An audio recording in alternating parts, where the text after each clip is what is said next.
What's going on, internet? Analytic here, aka Dreamz, and I'd like to welcome you to mine, which I call the Notorious Mass Effect podcast. I'm your hip hop and gaming news source with a little bit of R&B mixed in. Now, of course, before we get into the episode and what consists in the show, have to talk about a couple things and give y'all an update, right? So first of all, of course, Christmas vacation, happy holidays to y'all. If y'all don't celebrate Christmas, just blanket happy holiday statement. And of course, everybody experiences the new year, so happy New Year's whenever that occurs for you.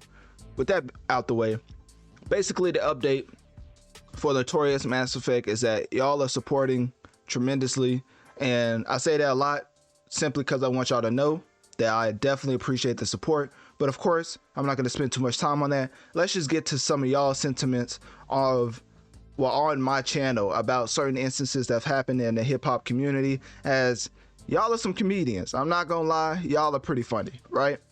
Now, specifically, if you don't know what I'm talking about, and go over to Analytic Dreamz video on Spotify to see the video along with the audio, because I'm about to play some snippets from my YouTube channel. So this time, we're going to be talking about my YouTube channel, right? Just past 12,000 subscribers, and of course, another update, which I just thought about. I'm making a PC build, so I'm gonna have more elements at my disposal as far as like cues and sound effects and things of that nature. But I do want to clap it up myself, I don't know if y'all can hear that. That's pretty bad. I know, my fault. Hey, I try my best, right? Anyways, I'm gonna have a lot more elements to have those sound effects at a push of a button.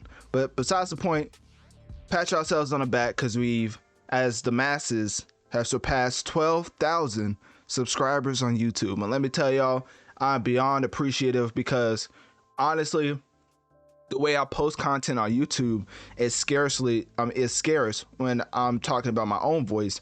But as far as other interviews and shorts is what I'm mostly posting. So for y'all to support like y'all do for just these shorts that I'm posting, I very much appreciate it.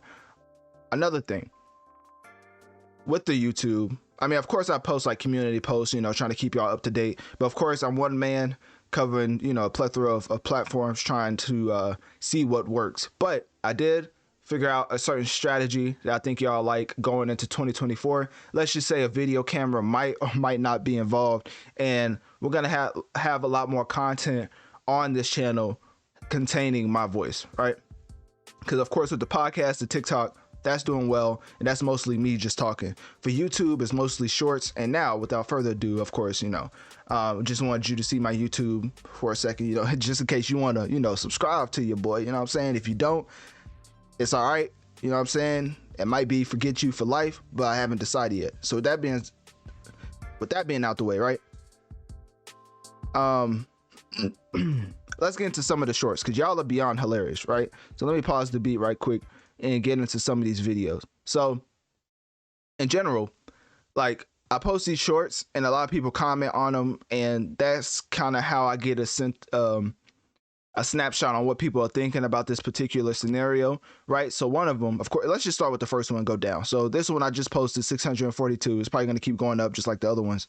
And the reason I know it's going to keep going up, because I posted this and like after 9 views, it was like 4 likes and 1 comment. Like, the engagement is very high on these shorts, which to me means that y'all want more. So I'm gonna keep trying to feed y'all when it comes to the shorts. But anyways, of course, Kanye West crashing out. We're not going to play it we're not going to play too much of it, because, that man, hey, there's a couple screws loose. Let's just say that. But he's still a genius when it comes to music. But anyways, of course, we have Eli James right here saying Yeski, or Yeski? I think that's how you say it. I'm old. I don't know the lingo nowadays. But anyways, that man said, the legend has spoke again. And boy, did the legend speak. Let me tell you something. Disrespect towards Kanye is still not tolerated. That's how much of a genius that man is in the music landscape. Think of all the outlandish things he said, from snatching the mic away from Taylor Swift to going against the Jewish community in its entirety. Everybody still capes for that man, Mr. West, because musically, he has just given us the greatest body of work as far as hip hop discography that we've ever seen. So with that being said, Anton Xavier said he needs to get all those people away from him ASAP, and I agree with him. You know, basically, I'm not gonna go to a deep dive on all these comments. Y'all get what I'm saying, right? Anyway, somebody replied saying he doesn't learn, and somebody else said, and only surround himself with enablers. I mean, if you're a billionaire, that's usually what happens. Do y'all know that one friend that changes up completely when the guy with money comes in the room? Like when the guy with money comes in the room and somebody changes up, just know that person is fake. And the totality of how many things can go wrong, that can go right, you can always know that the guy that switches up for the person with money, he is not to be trusted. Anyways, so we're going to keep running through some of these other comments. That was just something I wanted to focus on.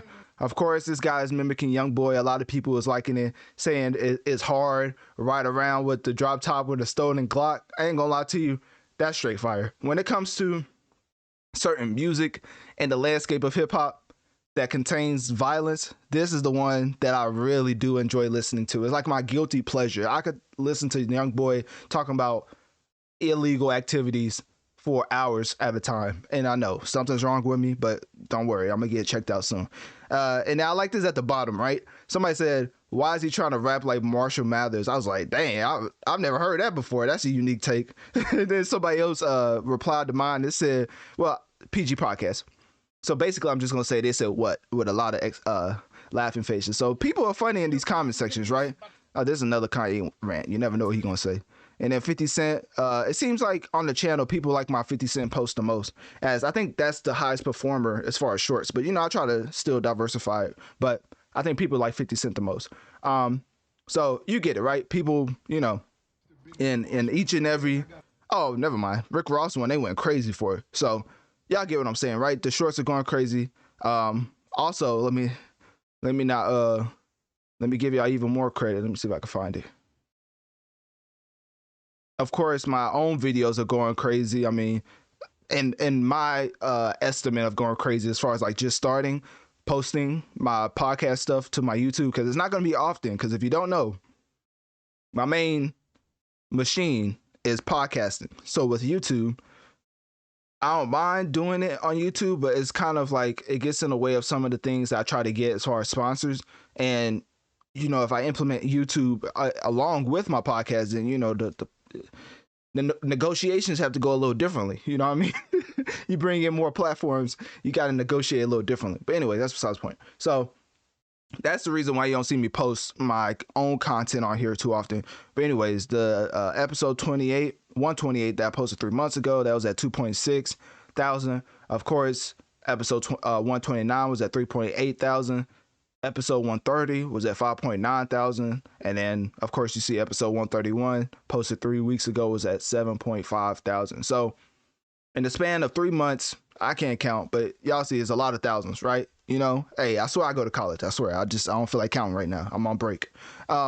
So I can see y'all's continuous support, which made me think of a new way to feed y'all while also making sure I have my business in order, because of course I do it for the love of the game, but also I can't be giving out free stuff to certain people who try to sponsor the pod. You know what I mean? So with that being said, obviously I'm always working. Spotify channel is where the most consistent uploads of my voice is on, covering hip hop or gaming. So if you're wondering why I don't post on here often, I would just follow my just any podcast, Notorious Mass Effect channel. Just know I'm uploading frequently, because at the end of the day, I am a podcaster. I'm not a streamer or whatever. But next year, content's going to look a little different, because I'm always trying to improve. You know how people say support financially because it helps with the show overall? It literally helps with the show overall. Like, I literally just invested. And yes, I'm calling it an investment, because boy, do PCs cost a grip, right? I bought my parts, I haven't put them together yet, because I'm still waiting on 2 more parts. But basically, when I put that together, it's basically to make a better show overall, as far as like sound effects, and y'all gonna see what happens. But yeah, I was gonna wait till I put that together, but yeah, it didn't happen. So I'm still waiting on a couple parts, which I'm not in a rush. But I was like, let me just get some episodes out of the way before that comes in, because that's what I was waiting on that to do an episode when that was completely put together. But anyways, another thing, I am gonna give my roundup of 2023 probably next week. Late next week is when I'm gonna make the episode for that, and I'm gonna put it out on hopefully before 2024. I don't know why, but people like to do it like at the start and middle of December. For me, if I'm doing a 2023 wrap up, I kind of want to wait till closer to 2024, if that makes sense. So that's coming. So this episode is gonna insist and consist of a lot of gaming and hip hop business talk, and then of course I'm gonna cover new music later. As well as always, I'm gonna cover new music around Wednesday, Thursday, of course. And the roundup will happen next week, late next week. So, of course, I'm always recording for y'all. That's why I said follow my Notorious Mass Effect on whatever podcast platform or whatever platform you listen to podcasts on.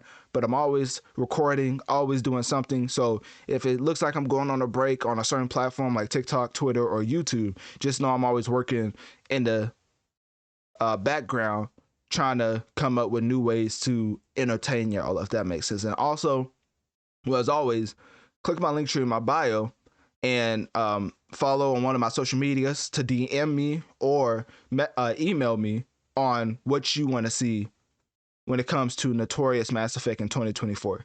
And a lot of y'all was very supportive when I was putting PC parts together. Y'all was insisting help. A couple of y'all was like FaceTime me and I can help you put it together, which that was like crazy. Like that was like, that's, hey, what they say be like, that's real talk right there, or no, that's real love or something like that. Basically, they being supportive, right?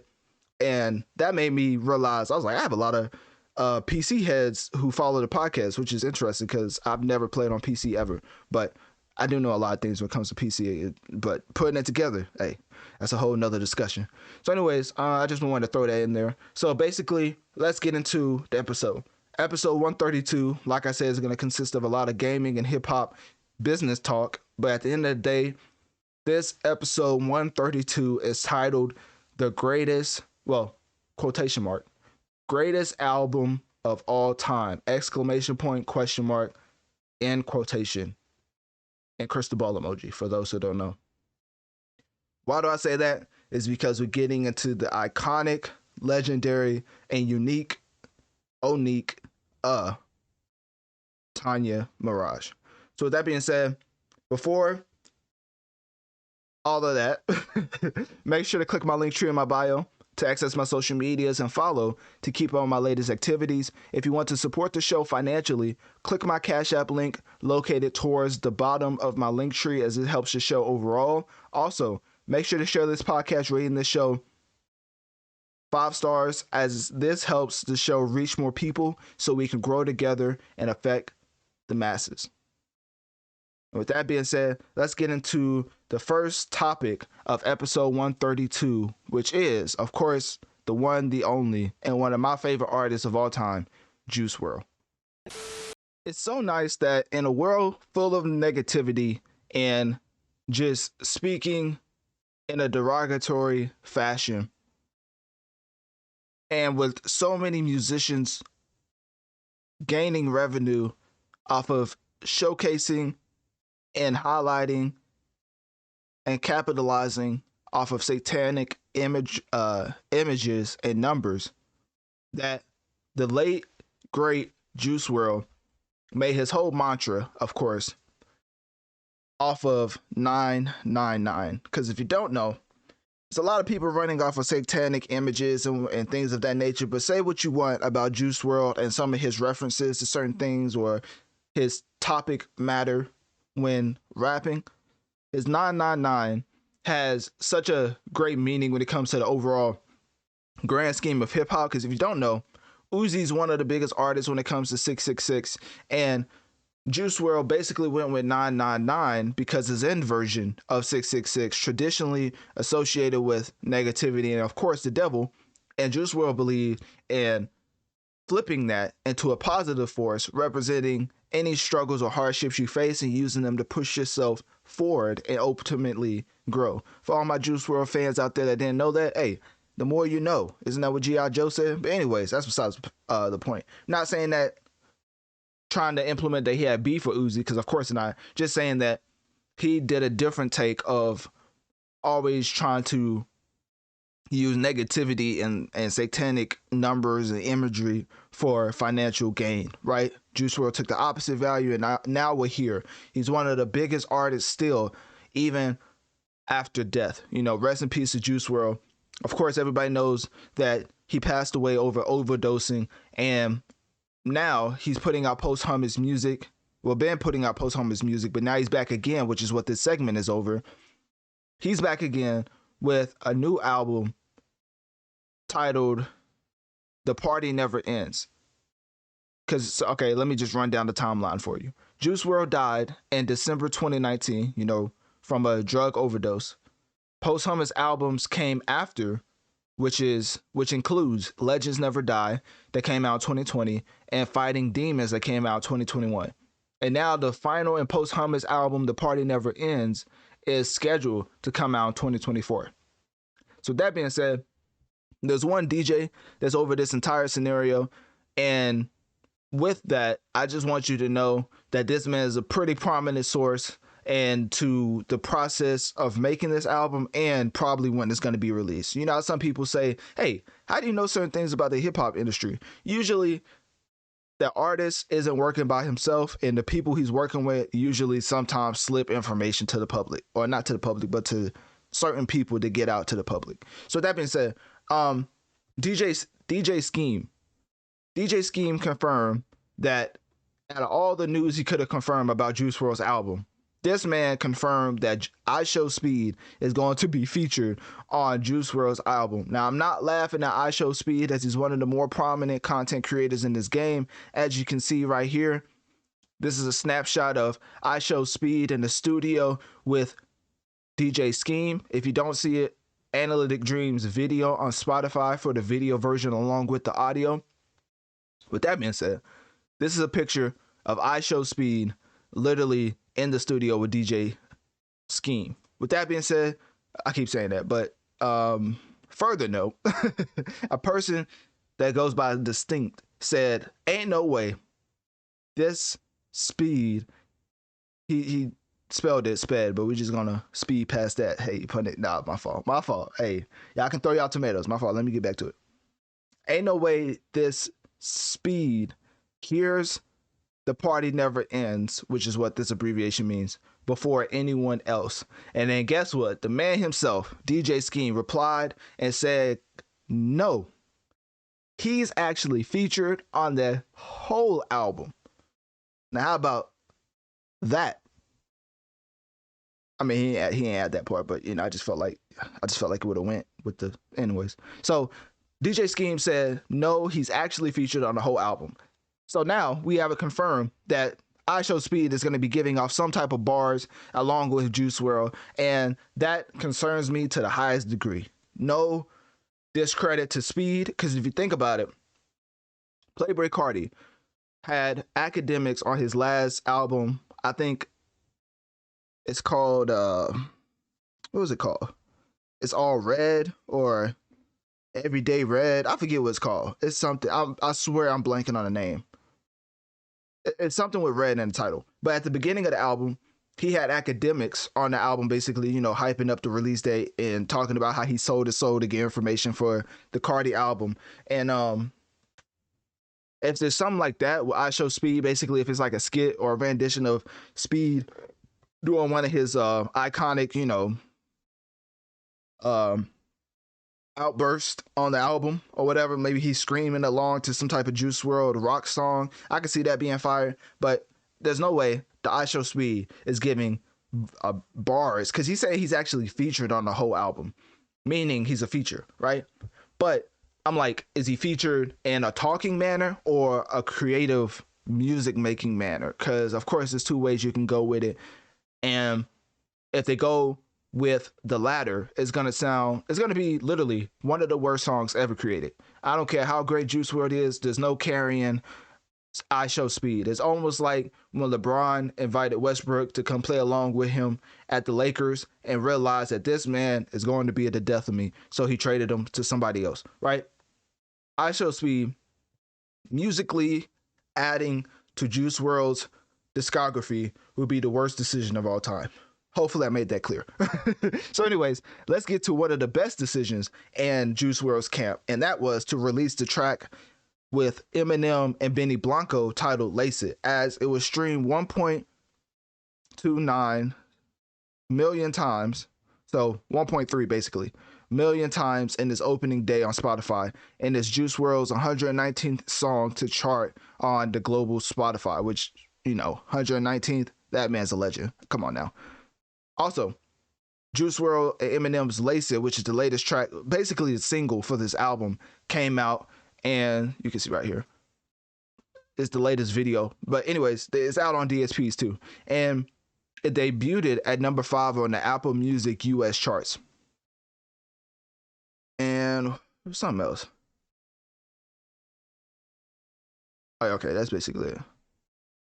Basically, that track is very successful. So, anyways, Benny Blanco in his collaboration wrote a heartfelt message on his Instagram. Now, I'm not going to look up, because if you want to see me talk about that, just look up Lace It, Analytic Dreamz, pause. But I covered that in its entirety and basically covered and gave a rendition of Benny Blanco's message. So with that out the way, Lace It was a successful single for the upcoming album, The Party Never Ends, and apparently I Show Speed will be a feature on it. So what does that mean? We have no idea.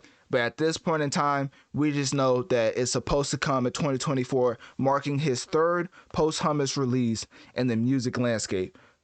First, we had the first posthumous album was Legends Never Die. That was the first one after he died in December 2019.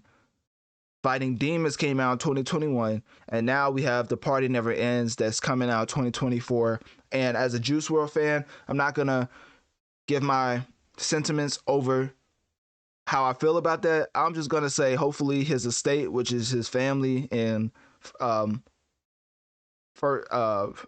forget what you call it, first cousins or whatever, benefit from this project that Juice WRLD is about, or Juice WRLD's estate is about to put out, right? So that being said, click my link tree in my bio. Let me know on one of my social medias. What do you think about Juice WRLD putting out another, well, Juice WRLD's estate putting out another posthumous album, the third posthumous album titled The Party Never Ends? And what are you most looking forward to? And also, quick question. Would y'all want to see I Show Speed on Juice WRLD's album? And do you think, if you do, what do you think he can contribute to the overall quality of the body of work? For those who don't know, Jungkook has his track out with Usher titled Standing Next to You that is straight fire. Now, of course, it's an Usher remix, meaning that Standing Next to You has been out, but the collaboration from the two specific artists is something that I never knew I needed until I listened to it. You really got to give it a chance, because it's one of those type of tracks where it jumps out at you as far as quality wise and sonic wise. Sonically, both of these artists combined, it's just a certified banger and hit, because both of these artists have been having a tremendous 2023. And the reason I say that is because, hey, let me tell you, these type of achievements don't come too often. As Spotify and today's top hits, which you see right now, was celebrating the achievement as well, because guess what? Jungkook has just joined the 1 billion stream club with 7 featuring Lotto. So now, with the Billion Club series episode highlighting a bunch of songs to enter the Billions Club, 7 reached 1 billion in 108 days, literally making history, to the point where they made a whole spotlight spectacle about it. Jungkook himself expressed gratitude and celebrated in New York with 7 of his favorite Korean snacks, and then also expressed gratitude towards the army for the support and talked about the impact of the song, right? And with that being said, I will play the video and let him discuss it, but you can see the subtitles, and sometimes music is playing throughout the background of him talking. I just don't want to risk it. So Jungkook, also have something up here. Jungkook joined Blackpink's Lisa as the only K-pop soloist in Spotify's Billions Club. And these are specific tracks, right? Because if you really want to talk about it, Jungkook is like the Michael Jackson of BTS. The way that he came out and had immense success on every single track is Michael Jackson-esque because of statistics. And like I said at the start of this segment, if you listen to that track with him and Usher, sonically, you can kind of get that type of feel of a Michael Jackson record because it's heavily inspired by it. I could 100% say that because that track, straight fire, and I know 100% wise, it was inspired by MJ. So that being said, the reason why I come to Michael Jackson of the group is because you don't throw that term around loosely, and I'm definitely not with Jungkook, as he has surpassed 4 billion streams on Spotify and across all credits, and he's also the first K-pop soloist ever, like of all time. Like every K-pop soloist, he's at the top as far as reaching this milestone. So 4 billion streams with the B. So with that being said, let's keep going. He's of course won a plethora of awards at several award shows like Music Show Wins, UK Chart Specialist Award, Melon Weekly Popularity Award, Guinness World Record. Yes, he actually has a Guinness World Record, and not only does he have one, he has 5 of them. So with that being said, you know, they don't call me Analytic Dreamz for no reason. I'm always getting into the analytics and dissecting it, right? Because of course Jungkook is putting up dream-like numbers, and not only is he putting up dream-like numbers, but I took it upon myself to find out what in the world did this man win a Guinness World Record over? Because I'm like, that's kind of random, right? Don't you need somebody to come and like measure you and be like, okay, ready, set, go, and then if you do it before the world record, you get it? I don't know how that works. So I looked it up, right? Apparently, Jungkook officially earned his Guinness World Record as the artist with the most #1 hits. This is his 5th Guinness World Record, but he earned it being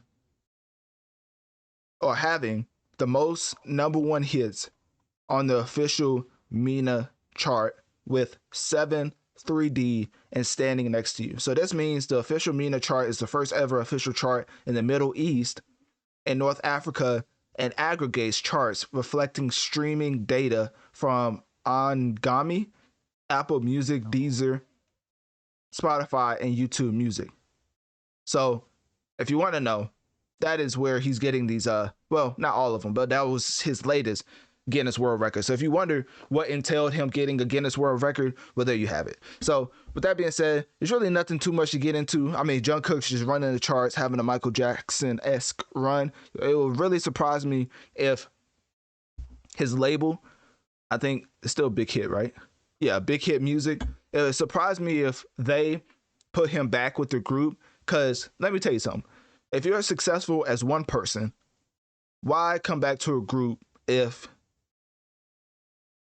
you don't have to, right? Sugar, forget the other ones, J-Hope, and the rest of them, right? I don't know all the BTS people off the top of my head, but those two in specific, they could also have success on their own, as they have success. I think I switched that up. Have had success, but of course it hasn't been to the level of Jungkook's status. So what I'm saying is, why not try each and every one, which I think is what they're doing right now. They just hit the jackpot with Jungkook, but man, that's not even the jackpot. That's like, do y'all know 1 billion streams is something insane? Like Joe Budden put Pumping Up, right? That didn't hit no platinum, nothing like that. And he's still to this day earning revenue off of that. Jungkook has 4 billion streams in this year alone. So that being said, I think y'all can understand why I keep hyping this man up. But so, of course, he had 7. The track with Lotto. I think that was the track with Lotto. Yeah, the track with Lotto. Because 7 came out by itself, and then it was a Lotto remix, I believe. Because, of course, I'm not going to say it, but, you know, there was a couple. I'm not just going to say it was a couple culture vultures trying to ride off the wave of Jungkook. But let me just say that they wasn't trying to collab with him until he had a hit with 7, until he had a hit with all these other tracks that he was putting out. And then they started to try to hop on a remix and things of that nature. Now, is that throwing shade and aspersions? Maybe just a little bit. But I just want to point it out so people aren't blinded by the fact that, oh, see, so-and-so knew him before he blew up. Like, nah, they knew him after he started to impact the charts like he did, which is nothing wrong with it. You know, the game is the game, but, you know, somebody has to point that out, and, you know, why not the guy covering it? So anyways, solo debut, 7, you know, of course, was his successful single that ended up getting a Lotto remix. Then he released a track, 3D, featuring Jack Harlow, and then Too Much with The Kid Laroi and Central C. Granted, all of those songs did tremendously on the charts. So he keeps, all these are just straight out of the park hits, right? Then he released his first solo album ever in Golden that released November 3rd, and then enlisted for mandatory military service on December 12th to return by June 2025. So the thing with that is, right, this man's going to take a break, obviously, going to the military, and because, you know, it's mandatory military service, and he's going to come back in June 2025. I think that's why they're going so hard with these individual rollouts, because they hit, they go off the mandatory military service. You let these tracks that have been running the charts keep running it, and then when they come back, they keep going with the quality level, or just with the numbers, with the revenue. Basically, he's a cash cow at this point, right? You go away, got to do your mandatory military service, and then you come back to make us more money. That's probably what Big Hit Entertainment is doing. I wouldn't be surprised if another BTS member starts to blow up in 2024, while obviously there won't be too much Jungkook material to come out in the near future, unless they pre-recorded it, which you could always do. But if I was guessing, I would say not. So anyways, that's all I had to say. Congrats to Jungkook entering the billion stream club again for the fourth time? Yeah. Or was it 5th? Anyways, I lost count at this point. And shout out to Lotto, Jack Harlow, Kid Laroi, Central C. I think I even saw a Justin Timberlake feature. Usher, all y'all. Shout out y'all for riding the wave. But hey, I guess the game is the game, right?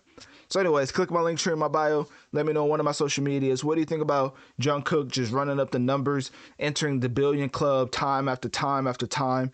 And also, do you think that Jungkook is the Michael Jackson of BTS? And when it comes to the overall music field, do you think he's one of the best artists in today's history? I felt like it was only right to talk about Baby Keem, as if you don't know, one of my most successful segments of all time is when Baby Keem and Kendrick Lamar had one of the most unserious music videos of all time, titled The Hillbillies. Now, with that being said, of course that was a comedy bit, but also a lot of truth sprinkled throughout that video. I do believe Baby Keem is a very talented artist, but as far as how serious he took music in 2023, let's just say his seriousness levels was Goofy Goober-esque as far as how serious this man was, just to give you an indication on where I'm going with this, right? The Hillbillies came out June 5th, 2023. Leave Me Alone came out. Granted, it was technically Fred Again's track, but he was on it December 8th, 2023. So throughout this whole year, what has he been doing? Well, he gave you a glimpse of what he's been working on behind the scenes, as he just released his first ever short film, The Melodic Blue. If you don't know, The Melodic Blue came out, that's the deluxe edition. The Melodic Blue came out September 22nd, 2021. It is 2023, and we really haven't had any serious offerings when it comes to music from Baby Keem. Now, Not saying that Hillbillies isn't a good track. I'm just saying as far as the replayability and as far as the take rap seriously portion of hip hop, I don't know if the Hillbillies really check both of those boxes. But as far as quality wise, it's decent. Anyways, getting into the short film about the Melodic Blue, is a 20-minute film available on Amazon Prime Video. So this man went out his way to make sure y'all take this seriously and show this short film some respect, as it was directed by Savannah Seton and delves into Baby Keem's mentality, exploring fragments of memory and temptation related to the Melodic Blue album. That's straight fire. As if you don't know, the Melodic Blue to me was one of my favorite albums of that year. Like, of course, because I keep an archive, which if you want to see my archive, you can always click my link tree in my bio, go all the way down to what I'm listening to, and then go to my playlist, because basically that's the same thing I'm about to do. Go to my playlist and I have it all listed out as far as my favorite music all the way back to like 2016. Yes, I am a music connoisseur. Be like, this ain't just for the podcast. So anyways, 2021, my top favorite albums was, of course, I mean, the GOAT. I mean, like, who even, and then, well, Certified Lover Boy with the GOAT, of course. Donda with Kanye West.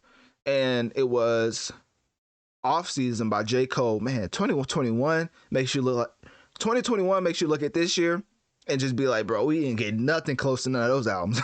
But anyways, Off Season by J. Cole, Soulfly by Rod Wave, and then of course the Melodic Blue by Baby Keem. So even though it squeaked on my top 5 of 2021, I still hold this album in high regard. So to see a short film made specifically for the album, kind of getting to the mind of Baby Keem and why he came up with specific tracks, I think that's great, as they describe it as a journey through Baby Keem's thoughts. And then of course there's co-stars from Amanda Steelberg, Shakira, Janai Payne, Frances Love Hall, and Serena Sai. Baby Keem is also the executive producer, along with the one and only Kendrick Lamar. Boy, don't he have his hands in all the pots. I remember, side tangent, but I have to say this. I remember when K-Dot went out his way to go on a Dreamville soundtrack that wasn't even about his label. It was J. Cole's label, right? With J.I.D. Loot, all them. Well, is J.I.D. Loot? I think so. Yeah, they were with Dreamville. So anyways, Kendrick was joining their soundtrack, right?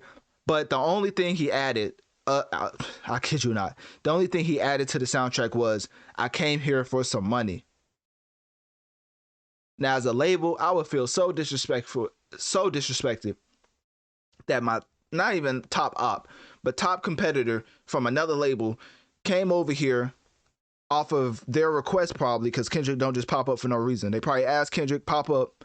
Kendrick came, went into the studio and said, I came here for some money. What in the world?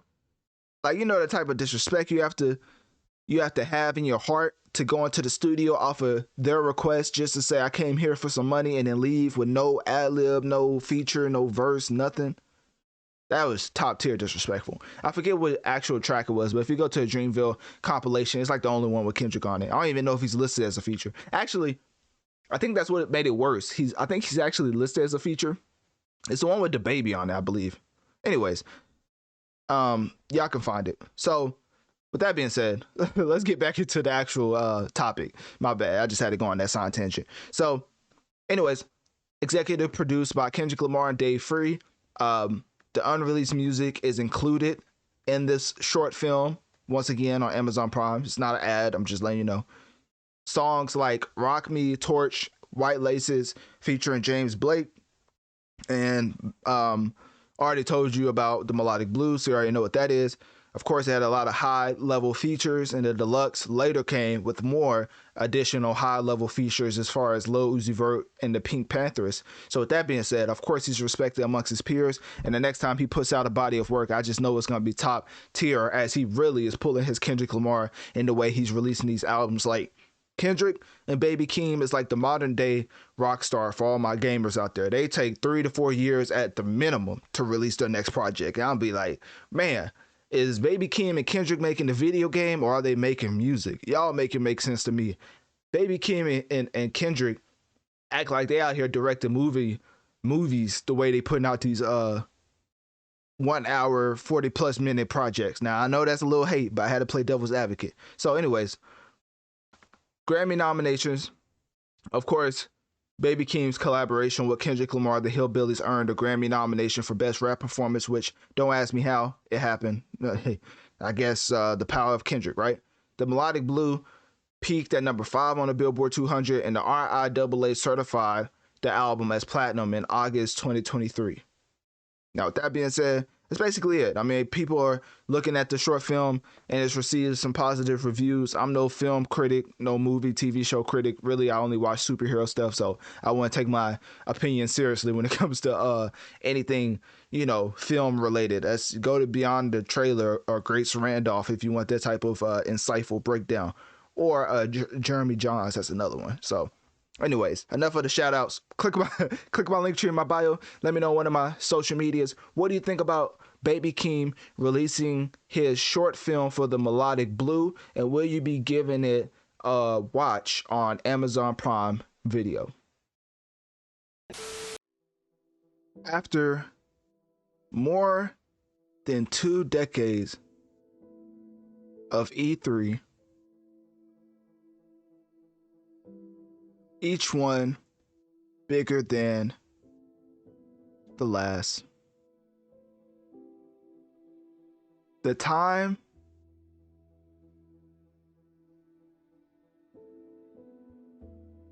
has come to say goodbye.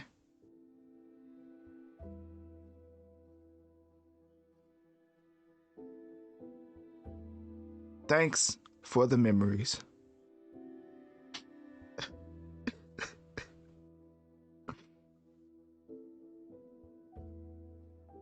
Sad day in history, If you don't know what I'm referring to, if you don't know what the segment is over, if you don't know why the sad music is playing,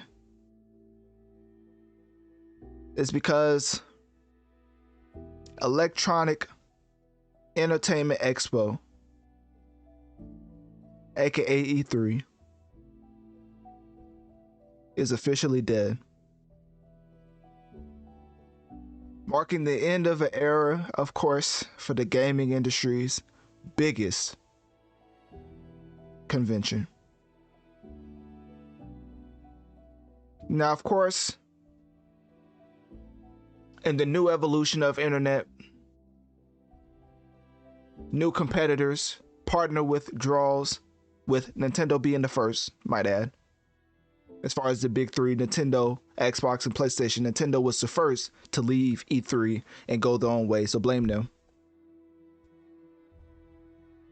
Of course, pandemic, can never forget the impact that shutting down the whole world had. The collapse following years of attempts to revive the event, with the last in-person conference held in 2019. Online video news conferences and individual showcases have become exponential, meaning that there's so many different outlets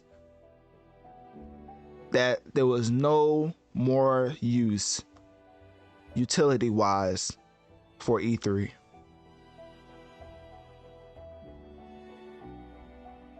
So while to all my hardcore gamers out there, this closure may end one book, just know that there are more chapters to come.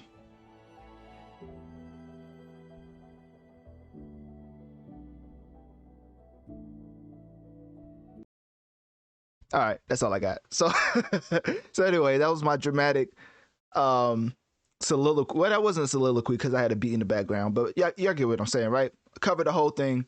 That's basically it. E3 is dead. It's been dead for a while. Like I said, the last in-person conference held in 2019. And if you're watching the Analytic Dreamz video on Spotify right now for the video and audio, I don't know what that is up on my screen. That's very insensitive, but hey, somebody got to do it, man. Pay your respects to E3 while we have the tombstone up. But anyways, something else I was wanting to get into. Oh, because of this being the end of E3, I thought I may take it upon myself as a true gamer to talk about some of the biggest highlights ever for E3, right? And why it blew up in the first place. If y'all don't know, or if y'all not familiar, 2001 God Mode. If you don't know about that, it's okay, because I was just born too, right? Bullfrog founder Peter, I can't say that last name, over the top presentation of Black and White's God Mode feature, where players could literally control the weather and smite villagers with lightning, became infamous for its outlandish promises and trademark hyperbole. Oh, that's hyperbole. I almost said hyperbole. I'm pretty sure that's hyperbole, right? Anyways, Dance Crave Revolution was another thing that blew up, as had attendees lining up for hours just to bust a move on the colorful dance mats. Y'all remember the time when people actually used to go outside, go to the arcades and have a little fun, be a little active? Nowadays, let me just chill. So anyways, some of the biggest moments in E3, of course, is Keanu Reeves. Nobody can forget that. I mean, I'm playing Cyberpunk myself this year, and I feel like the announcement back in 2019 still applies to this day, because that game is fantastic now in its finished state. Back then, not so much. But anyways, Keanu Reeves went on stage, kind of showcasing the importance of E3, as his presentation of Cyberpunk 2077 took a lot of people back, as most of the prominent actors never really put gaming on the forefront in this magnitude. So now you see like Timothy Chalamet, I forget his name, but the actor that's Willy Wonka, right? You see more prominent actors like, dang, what's his name? Anthony something. It's on the tip of my tongue. Pause. But anyways, the Black Captain America, right? He's showing up now. Basically, a lot of prominent actors are now giving gaming its credit it deserves, right? And Keanu Reeves was more of the first to come out, shut down the conference with his presence on stage, and it was really an unforgettable moment. And then another thing, of course, this is the last thing I wanted to touch on, was the surprise of the Let's Play era, right? E3 2010 saw the rise of a new phenomenon, Let's Play. And one of those things was personalities like PewDiePie, CNNers, captivating audiences with live commentary and reactions to E3's biggest announcements, blurring the line between traditional media coverage and fan engagement. If y'all don't know, the internet is not that old, so a lot of things we're experiencing is very, very new. Like internet, I think the iPhone came out and before, no, after I was born. So with that being said, like the internet's not that obviously the internet's been around, but what it is today is it hasn't been like that for a while. And I had to do a whole like deep dive to find out when it exactly evolved into what it is today. But it's really been like a decade, maybe decade and a half, to where the internet's at like this advance as far as like actually being useful. But anyways, I know a lot of people are gonna get bored if I go into the logistics of internet and things of that nature. So with that being said, I'm not really surprised. Microsoft, Sony, Nintendo all have their own conferences, literally called like direct to like something direct, basically saying how they can get directly to the consumer to advertise the product, right? So why do you need E3 anymore? The internet did away with the use of E3. So with that being said, E3, while it's gone, it will never be forgotten. And all my gamers, press, what do they say? Press F to pay respects. With that being said, click my link tree in my bio. Let me know on one of my social medias. What do you think about the death of Electronic Entertainment Expo? And what was your favorite moment from watching, or if you attending E3? Now, before we get into the actual topic with Activision, I just want to let y'all know that leaks are not cool, right? There's a reason why, as a gaming coverer, I'm not covering certain leaks when it comes to Insomniac. But what I will say is that the current perception on PlayStation versus Xbox is kind of jaded because of the exclusive characters that's all out front as far as the pillars of the PlayStation exclusives, whether it's Kratos, whether it's the girl from I forgot her name. But anyways, Forbidden West, whoever Forbidden Horizon, one of them. That main character. Spider-Man, and then you have The Last of Us, right? And Ellie. So, with that being said, Activision has had a lot of things happen to it, which we're gonna cover now. But them being bought out by Xbox has caused certain concerns in the PlayStation fandom. Now, why am I saying that, right? Because they found themselves in even more deep water as they agreed to pay out $54 million to settle a workplace discrimination lawsuit brought by California's Civil Rights Department in 2021. And basically, the lawsuit alleged gender discrimination, pay inequities, and a culture of sexual harassment at the gaming company. And so when they settle with this big of an amount, you would have to think they had some sort of evidence to go along with their claims, as Activision settled. So with them settling, they have not admitted guilt, because it's not what a settlement is technically, but them facing this backlash right after being acquired by Microsoft is very interesting. And the way that Activision came out to express dedication to implementing the new obligations and addressing issues of gender-based harassment and pay disparity is very reactive, if that makes sense. Hopefully they actually put actions upon those words instead of just talking.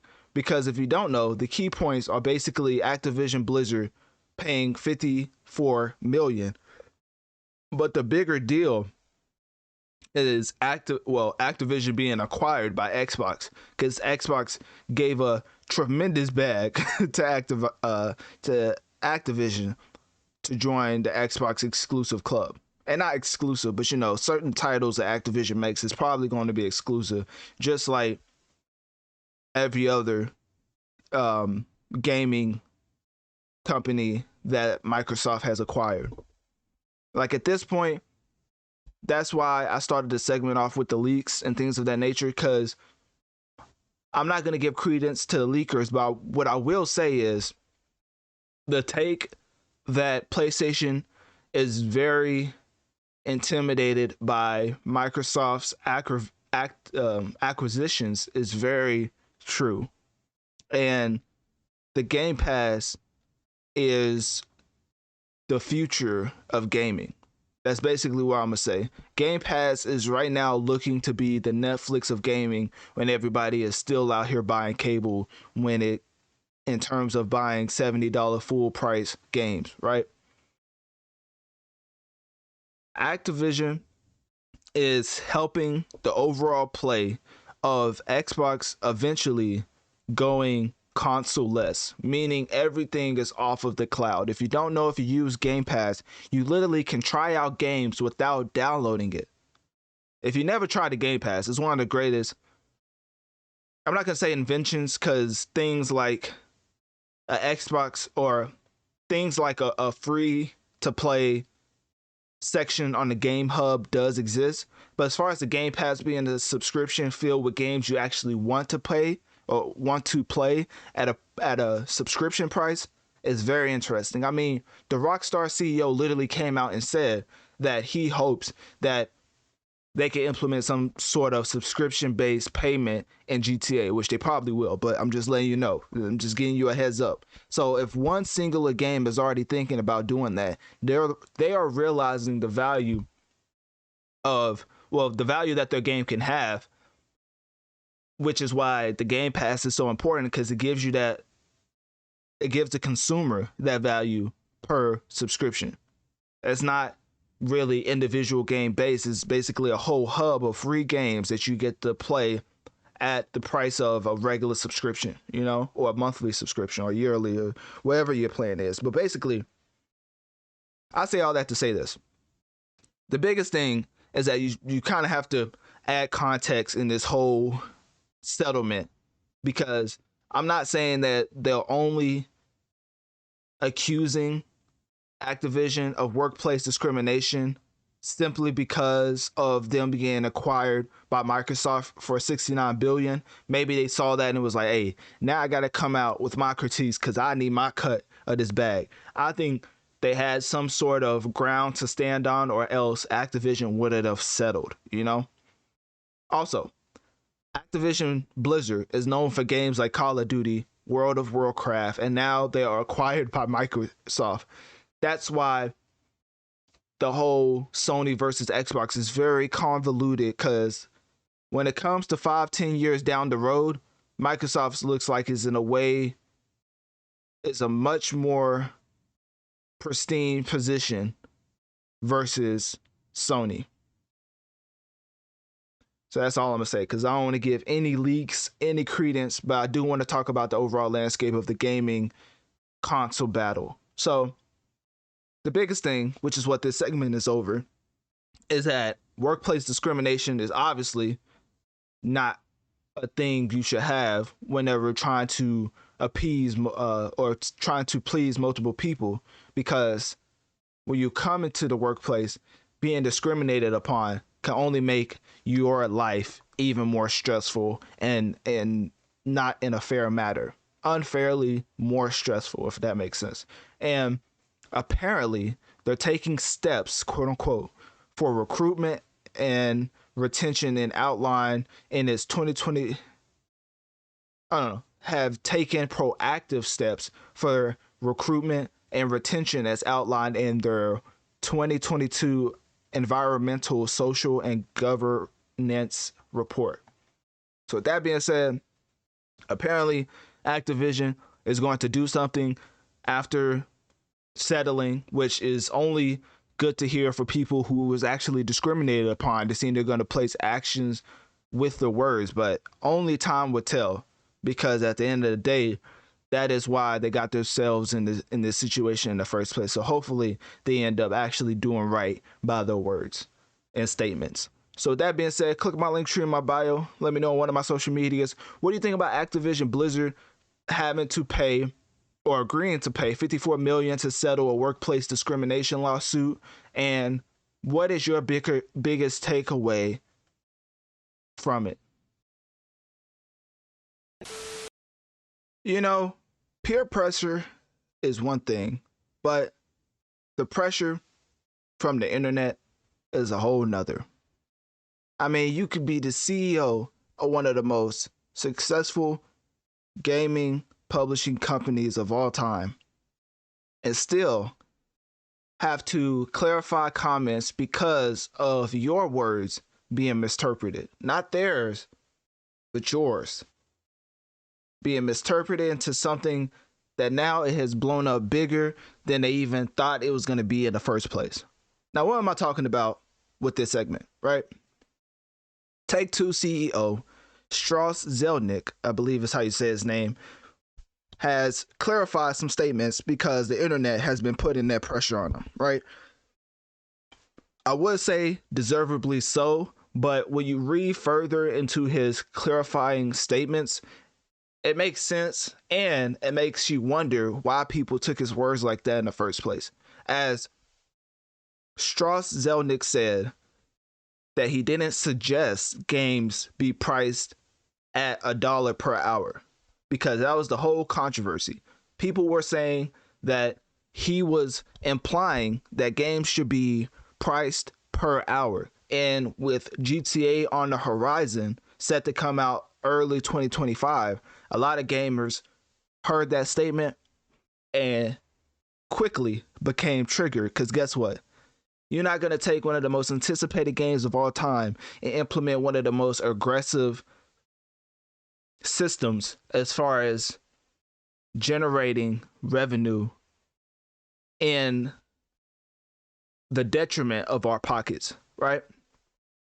Obviously, free-to-play games like Fortnite gets away with certain things being from the shop and certain microtransactions being expensive because guess what? And certain Game Pass being subscription-based because guess what? The game is free. But in the gaming industry, if something is priced at $70, we shouldn't have to pay $15 here, $15 there just to get a extra character. I'm talking to you, Midnight Suns. There's a reason why I ain't finished that game. But that's another discussion for another point. So people give you a product and at its full price, you pay at least $70 for the next gen, right? But now people want to put Game Pass into it. People want to put DLC that should have been in the game. So it's so much stuff adding up to get to a price that I think Strauss is talking about, that a price per hour is just insanity, right? So basically, he clarified his statements because everybody came at his neck for it, and it was like, hey, we not gonna stand for this, right? So he came out and clarified his statements, basically saying that he values entertainment, of course, and says that the value of it, well, no. So basically, he said the value of entertainment is determined by the expected usage, calculated as the per hour value multiplied by the expected hour plus terminal value. So basically, the $70 pricing cap led to a post-launch monetization strategy in games like GTA Online, generating substantial revenue through microtransactions. So he is saying that he believes games offer a good enough value considering the length, pause, and depth of the experience, another pause, challenging the notion of pricing games by the hour. So that's him clarifying his statements about the dollar per hour comment, right? And then we got into going, that's not even a sentence. Anyways, and then he expounded further, saying the correlation between gameplay, hours, and perceived value, highlighting that longer quality games tend to perform well in sales. Man, you telling me high quality games is well received by its consumer? Could have fooled me. That's crazy. In what world would he have thought the opposite? Is he trying to throw shots at somebody? I don't know. But anyways, obviously GTA should know that if you put out a quality game, you will get your return in revenue because GTA is one of the most successful games of all time. But anyways, economic factors including the rise of consumer prices and the popularity of alternate entertainment options impact how gamers perceive the value of a premium price video game. So Zelnick's perspective was focusing on the importance of recognizing the value of longer form entertainment when consumers are conscious of their spending habits. So that's where the whole dollar per hour came about. He was basically just talking about the different ways that consumers are conscious about their spending habits. And he just really wanted to emphasize certain things that the algorithm expects from the entertainment usage and showcases how the $70 price tag is an interesting one. So he wasn't suggesting that we use it. He was just bringing up how, based on the algorithm and the entertainment usage, the price should be this. And that's all he was pointing at. He wasn't like saying, oh, we're going to do it. He's basically bringing up different metrics. And as somebody who calls myself Analytic Dreamz, I can respect somebody looking at the analytics in a certain way and saying, hey, this is what it's saying, but we're offering this. So that means we should get this out of it. But for him, it was just purely a litmus scale, is that how you say it? To compare to what their current model is in the correlation. So anyways, at the end of the day, he emphasized the importance of recognizing the value of longer form entertainment, which I already said. So that's it. So that's the whole gist of the situation. That's how he cleared it up. I don't know if that was confusing for some, But for me, I think it makes sense. He was basically just bringing that up as an example on how the algorithm sees it, but it was never an offering of how they're going to price their games. So with that being said, click my link tree in my bio. Let me know on one of my social medias. What do you think about Take-Two Interactive CEO Strauss Zelnick coming out and clarifying his statements about games being priced at dollar per hour? And what are your takeaways about it, about his comments? Talk about a battle of the ages. Elon Musk, Disney, Warner Bros., Sony, Universal. Can't we all just get along? I mean, why you have to go and suspend your ads on X/Twitter? Honestly, if I'm not covering news, I'm referring to X as Twitter. But to be proper and correct, I have to say X, right? Formerly known as Twitter. Elon Musk, for some reason, has managed to trigger the biggest companies in the world. I don't know what he's done, but if you're looking at my Spotify Analytic Dreamz video for the on Spotify for the video and audio, you can see that he has a tendency to post some things to make people upset. He posted this meme right here on his platform, of course, X, and said, "Here I am, the richest man in the world. Philosemite," I don't even know how to say, I don't even know what that is. "Climate crusader, and I still get SHIT from idiots." This is a PG podcast, so I just spelled it out. So hopefully you can put two and two together. You know what I'm saying?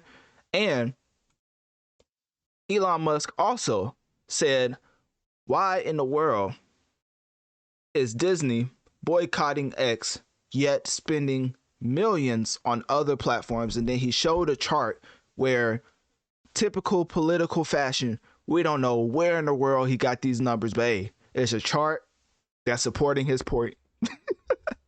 That's the one thing I love about politics. People will say something and they put up a random chart just showcasing their point with no sources to back it.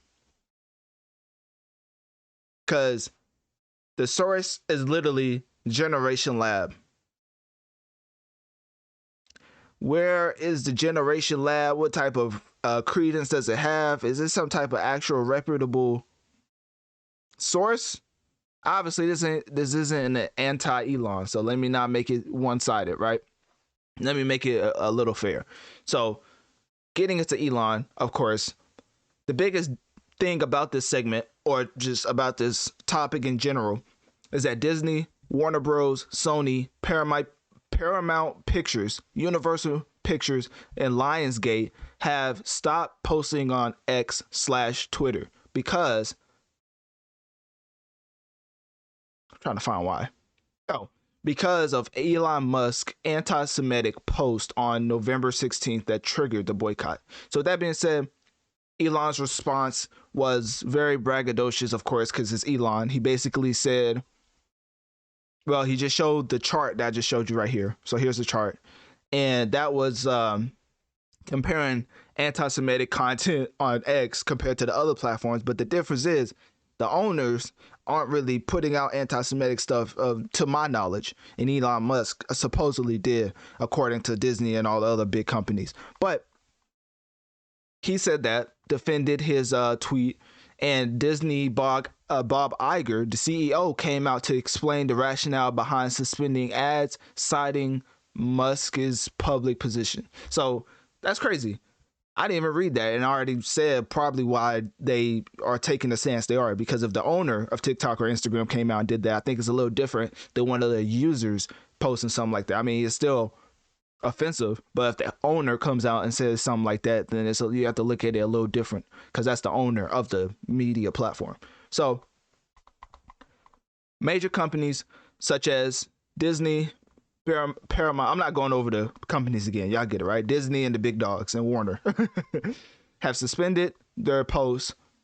Elon Musk anti-Semitic remarks and ad placement issues led to the companies distancing themselves the ad placement issues is interesting. I think Elon Musk is doing a great job on keeping bots out of his platform. That's the one critique or one positive I will give him. I think he is getting Twitter into a place where you literally will have to be able to pay money and showcase your verified account to use it.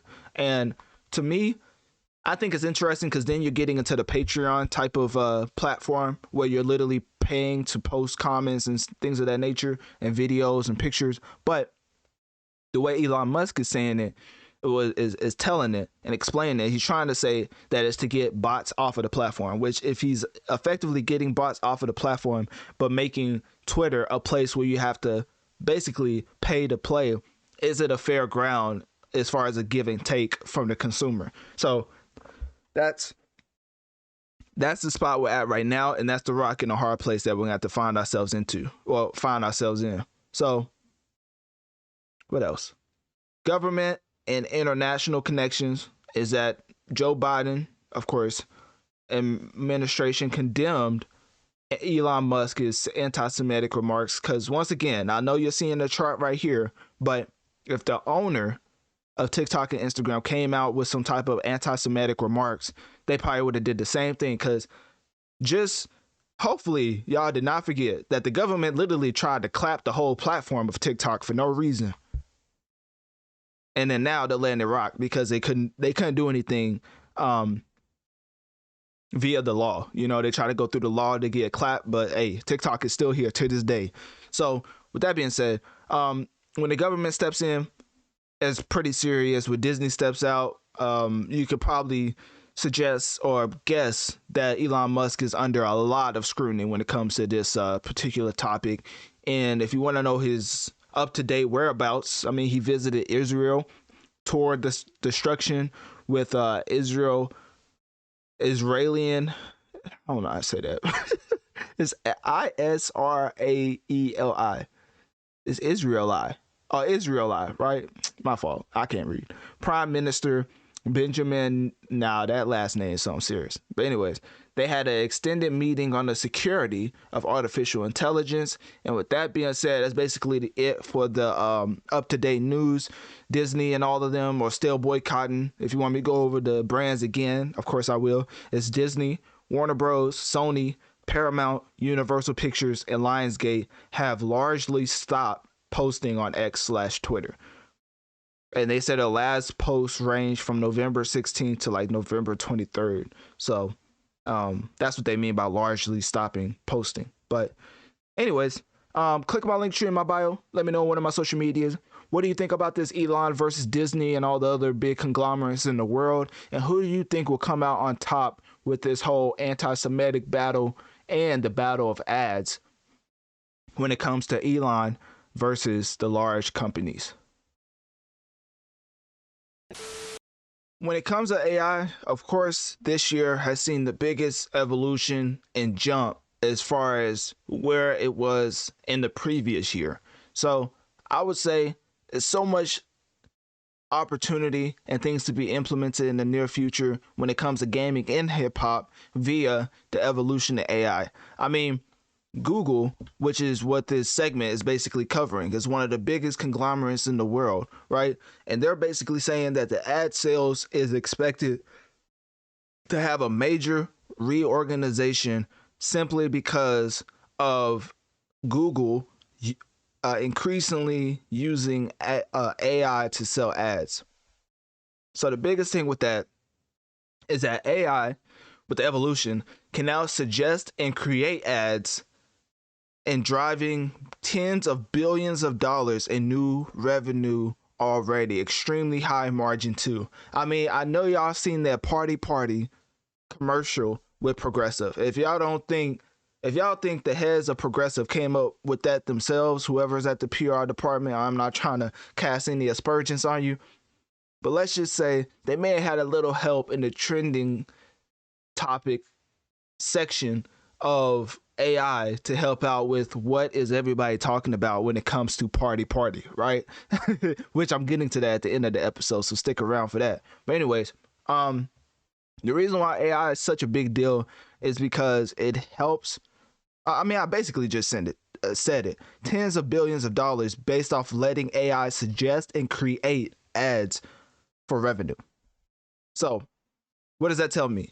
That tells me that evolution or AI is finna take over entirely. Google has already had a fake AI demo. Yes, let me say that again. Google's fake Gemini AI demo is expected to become a reality, featuring a Pixie AI assistant. So basically, Pixel 9 might, and take this with a grain of salt, it might introduce a personalized AI experience leveraging data from Google apps like Gmail and Maps. And also, Pixie could perform complex tasks such as suggesting directions based on photographed products and may debut with the Pixel 9. This is all alleged rumors, but the one thing is certain, or for certain, a lot of outlets and a lot of reports are saying this. So I'm like, where there's smoke has to be fire, which is why I'm covering it. So Google is exploring the use of Gemini AI on smart glasses, potentially recognizing objects and providing guidance. If that don't sound like some Iron Man 2.0 type beat, I don't know what is. I mean, literally, imagine being like Tony Stark in Infinity War when they first pulled up to Earth and he had to put his suit on, like right there. Like basically you have all that power hidden because nobody sees that you've been holding that technology the whole time. That's basically what I'm getting when I'm looking at this type of evolution and technology. Because to have smart glasses, pick out photographic images and recognize them and then give you guidance, if it's what I think it is, which, you know, I'm gonna try not to get my hopes up too much because of course it could come out and then not be anything that I was thinking. But I'm thinking of some Tony Stark like stuff popping up like, hey, don't go this way because it's got a crack, or go that way because this is reinforced. I mean, obviously that's a little extreme, but you know what I mean. Like basically giving me assistance in real time. So with that being said, Google is always putting money into certain products, but as far as the supporting them over time, usually I see if they're gonna cut a product or they're gonna keep supporting it, because it's Google throws out a lot of ideas, and the ones that stick they put money behind, but the ones that don't, and there have been some that haven't. I forget the latest one, but it was something that Google did that did not hit. I think it was the VR. I think Google tried to get into gaming VR and it failed, or something like that. It was like iCloud, something like that. I forget what it was called. But anyways, they throw out products and ideas, and either they flop horrendously or they succeed and they put money behind it. So AI is one of those that have succeeded, as you can see, with AI being able to generate even more ad revenue based off them suggesting and creating the ads themselves. So with that being the case, I think a lot of people are going to start following in Google's first steps, as there's a reason why Google, Apple, are some of the biggest companies in history. So with that being said, click my link tree in my bio. Let me know on one of my social medias. Do you think Google is going to take over the game with their evolution or their future plans with AI? And also, what do you think are the biggest implementations we could see with AI when it comes to video games and hip hop? Seems like Brotherly Love, aka P. Diddy, took Bad Boy Entertainment too literally, as some of the things he was doing consist of bad boy activity. Let's just leave it like that. There's a lot of allegations, a lot of rumors, but what we do know for certain is that Diddy settled with Cassie after Cassie filed a lot of sexual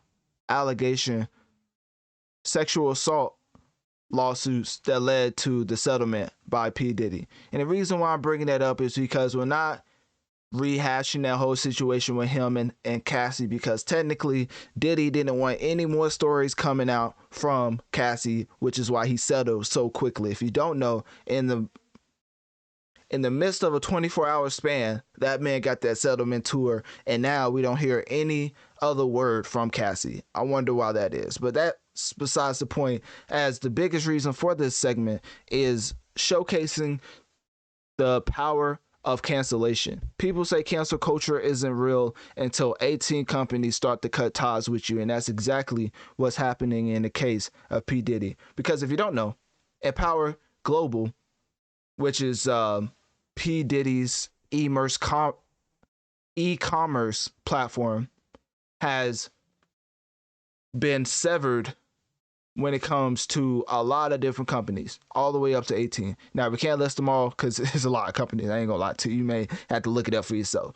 And even before this, DeLeon cut ties with Diddy, basically saying his aggressive tactics to get them to put more money behind his marketing promotions was reason to terminate his contract. So I reported on that. If you look up Diddy Analytic Dreamz, it should pop up as far as the DeLeon segment I did. But that was a huge deal in itself. Honestly, DeLeon combined with Cassie in 1 year, talk about Kanye West-esque as far as throwing away the bag. Like, the amount of revenue Diddy had coming in compared to the start of 2023 is exponentially different, as this man is going through a lot and can't really say he didn't bring it upon himself. But also, you got to be careful because all of this is alleged, and only thing we can really comment on is things that has happened in the court of law, which is the settlement that Diddy had with Cassie. So anyways, Diddy is also facing other sexual abuse lawsuits, with the latest involving, well, I'm not going to say latest because we're just going to let that play out in the court of law, like I said. And Diddy and his former Bad Boys president, Harvey Pierre, denied the allegations, of course, with Diddy expressing his intent to defend himself. And let's just say I have an actual post from Diddy as far as his Instagram. If you go to his Instagram, obviously he's not promoting at all. His latest two posts was a PR type stunt and then another PR type stunt with him. I'll let you decipher that. Let's just say P. Diddy is definitely one of those where I think there's a reason why a lot of powerful hip hop heads or talking heads are not really wanting to expound upon Diddy's bad boy entertainment, quote unquote. So anyways, Diddy came out amidst all the allegations and brands pulling out, allegations of sexual assault, brands pulling out because of the sexual assault allegations, critical sources coming out, such as his ex-bodyguard talking to people about the whole sexual allegations, to the point where Diddy came out and said, quote, "Enough is enough. For the last couple weeks, I have sat silently and watched people try to assassinate my character, destroy my reputation and my legacy. Sickening allegations have been made against me by individuals looking for a quick payday." Period. I almost said sentence. Hold up. Before I get into the lasting sentiments of this very direct quote by Diddy, we have to get some. Let me see. Give me 1 second, because we gotta do this right. You know what I'm saying? I don't think y'all realize.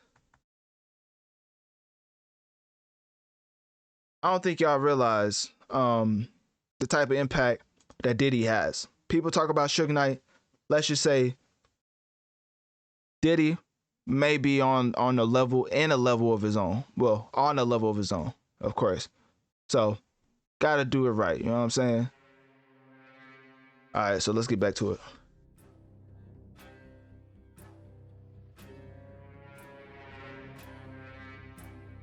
I'm just gonna reiterate his statement.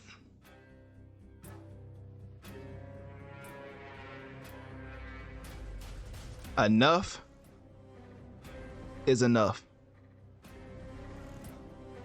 For the last couple of weeks, I have sat silently and watched people try to assassinate my character, destroy my reputation, and my legacy. Sickening allegations have been made against me by individuals looking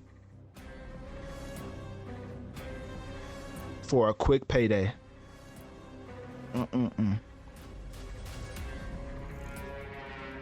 Let me be absolutely clear. I did not do any of the awful things being alleged. I will fight for my name, my family, and for the truth.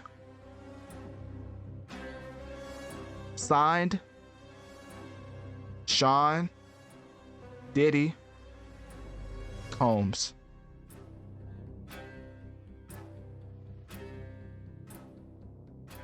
All right, that's how I imagine Diddy typing out his little threatening PR statement as the villain music played in the background. But anyways, of course, it's a whole serious scenario, but of course his people are taking it serious as they've started to pull out of over 160 brands on the platform. 9 have stated they are staying, with 1 defending Diddy. So we're talking about his e-commerce, let me see if I get this right again, his e-commerce platform, Empire Global. Out of all the 160 ties to brands before these allegations, there are only 9 left, with 1 defending Diddy. To add insult to injury, Diddy temporarily stepped away from Revolt. Well, stepped down as chairman of Revolt, the hip hop TV network he co-founded amidst the allegations. So, safe to say that he's gonna have to take some time, and as he coined the phrase, take that. Because at the end of the day, he's just gonna have to take it in stride and go away for some time. So anyways, click my link tree in my bio. Let me know on one of my social medias. What do you think about Diddy and his plethora of sexual assault allegations? And also, what do you feel about 18 companies cutting ties, but also out of all the 160 brands on the platform, 9 staying in allegiance with Diddy? How do you feel about that? And what is your overall takeaway from this whole situation? Onika Tanya Mirage, the first woman in history, so that means ever, on planet Earth to earn 50 top 10 hits on Billboard Hot Rap Songs chart. Also, all 3 versions of Pink Friday 2 is currently charting in the top 10 on US Amazon's bestsellers albums chart. Not only is she dominating the secular space, but switching gears over into the gospel arena, Nicki Minaj, Blessings off of Pink Friday 2 debuted at number 1 on the Hot Gospel Songs chart. And the feature on that specific track, who goes by Tasha Combs, also extended her record as the female soloist with the most number 1s in chart history. Now, calling myself Analytic Dreamz, of course, we have to analyze the numbers, and you don't need me to tell you These are some dreamlike accomplishments in analytics. Nicki Minaj, Pink Friday 2 has to be one of the best hip hop albums I've ever listened to. Now, if you heard my album reviews in the past, they go in a certain direction of me saying, this is good for this year. This is probably some of the best work I've heard in the past 2 to 3 months. But with this specific album, I titled the entire episode 132 greatest album of all time, ? Because obviously, spoiler alert, I don't think it's the greatest album of all time, but I think it's such a great album to put that question and have some type of credence along with it, as of course it's there for shock value, but it's also there to emphasize the fact that Pink Friday 2, I think, is one of my favorite albums that I've listened to in a long time. And not only is one of my favorite albums, I think it's Nicki Minaj's best album that she's ever put out. Because going through the charts is one thing. Going through your discography is a whole nother. As I don't know if y'all know, but Super Freaky Girl and Red Ruby the Sleaze is one of the best performing tracks of all time for Nicki Minaj. I mean, Super Freaky Girl is her most successful track of all time when you're talking about length and time, regards to gaining and earning a #1. So titling this Pink Friday 2, Nicki already knew what she was doing when it came to putting out a great body of work.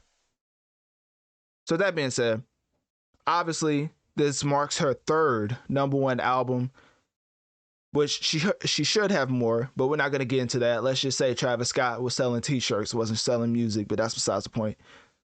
Third #1 album, making her the female rapper with the most #1 albums in Billboard history. If you don't know, Nicki Minaj with Super Freaky Girl was the first woman rapper since Lauryn Hill to have a solo #1 hit in the rap category. Well, not rap, but basically the first rap woman artist to have a #1 since Lauryn Hill. Like out of all the genres in the world, the only one to put their track at #1 being a woman rapper alone has been Lauryn Hill and Nicki Minaj. So that being said, you can already know where, or you can already assume where Pink Friday 2 was going, right? So the album throughout its first week sold 228,000 equivalent album units in the first week, including 25,000 vinyl copies, and had 169.87 million streams. I know, hey, Analytic Dreamz, they don't call me that for no reason. I'm actually looking at these numbers and trying to dissect them because, they're changing. So anyways, Pink Friday 2 had the biggest sales week for a woman rapper in the 2020s and largest for an R&B/hip hop album by a woman this year. So of course, I'm throwing all those numbers at you to let you know what type of album we're about to get into, because on the later half of this review, I'm gonna give my straight personal music review of the album, of course. But right now, we're getting into analytics and some of the controversy that came along with the rollout. Pink Friday 2, of course, in its totality, had 22 tracks and had a lot of different samples from the likes of a Billie Eilish, When the Party's Over, to Junior Senior's Move Your Feet. So with that said, the world tour was, of course, going to be announced after those type of numbers was achieved, as now you really don't make money from people streaming your music. You make money from going to certain venues and having people put butts in seats, getting babysitters, getting dog sitters, just to come and buy a hotel ticket, maybe even a plane ticket, to attend live at your performance. That's usually where artists make most of the money from. And also merch is additionally something that generates way more revenue for them compared to just putting out music. So with that being said, getting back into Nicki Minaj, one of the things for her live stream, well, not live stream, one of the things for her rollout, I got a little ahead of myself, is and was the live stream with the one and only Kai Cenat. If you don't know about Kai Cenat, probably one of the more creative content creators I've ever seen in life. So with Nicki Minaj appearing on Kai Cenat's Twitch live stream made all the sense in the world, because not only was she helping out a fellow content creator in Kai Cenat, but also his mom was there, his sister was there. Very heartwarming type moment. And that wasn't the only thing that happened, as a lot of people praised it, but of course, the only thing that went viral was this tweet right here. Let me see if I can find it right quick. So, Analytic Dreamz video on my Spotify platform to see the video along with the audio. With that being said, let's get back into it. So, Elliott Wilson jumped out the blue, jumped out for no reason. You know, Nicki Minaj is just trying to have a fantastic rollout for Pink Friday 2, jumping on Kai Cenat's stream, doing a video with Funny Marco, showing up wherever she can, have an impact on as far as album sales, and obviously she did with the numbers she just put up, as I previously mentioned. Now, you have Elliott Wilson, an iconic, legendary coverer of hip-hop, jumping out the cut to say hip-hop journalism with a picture of Kai Cenat and Nicki Minaj.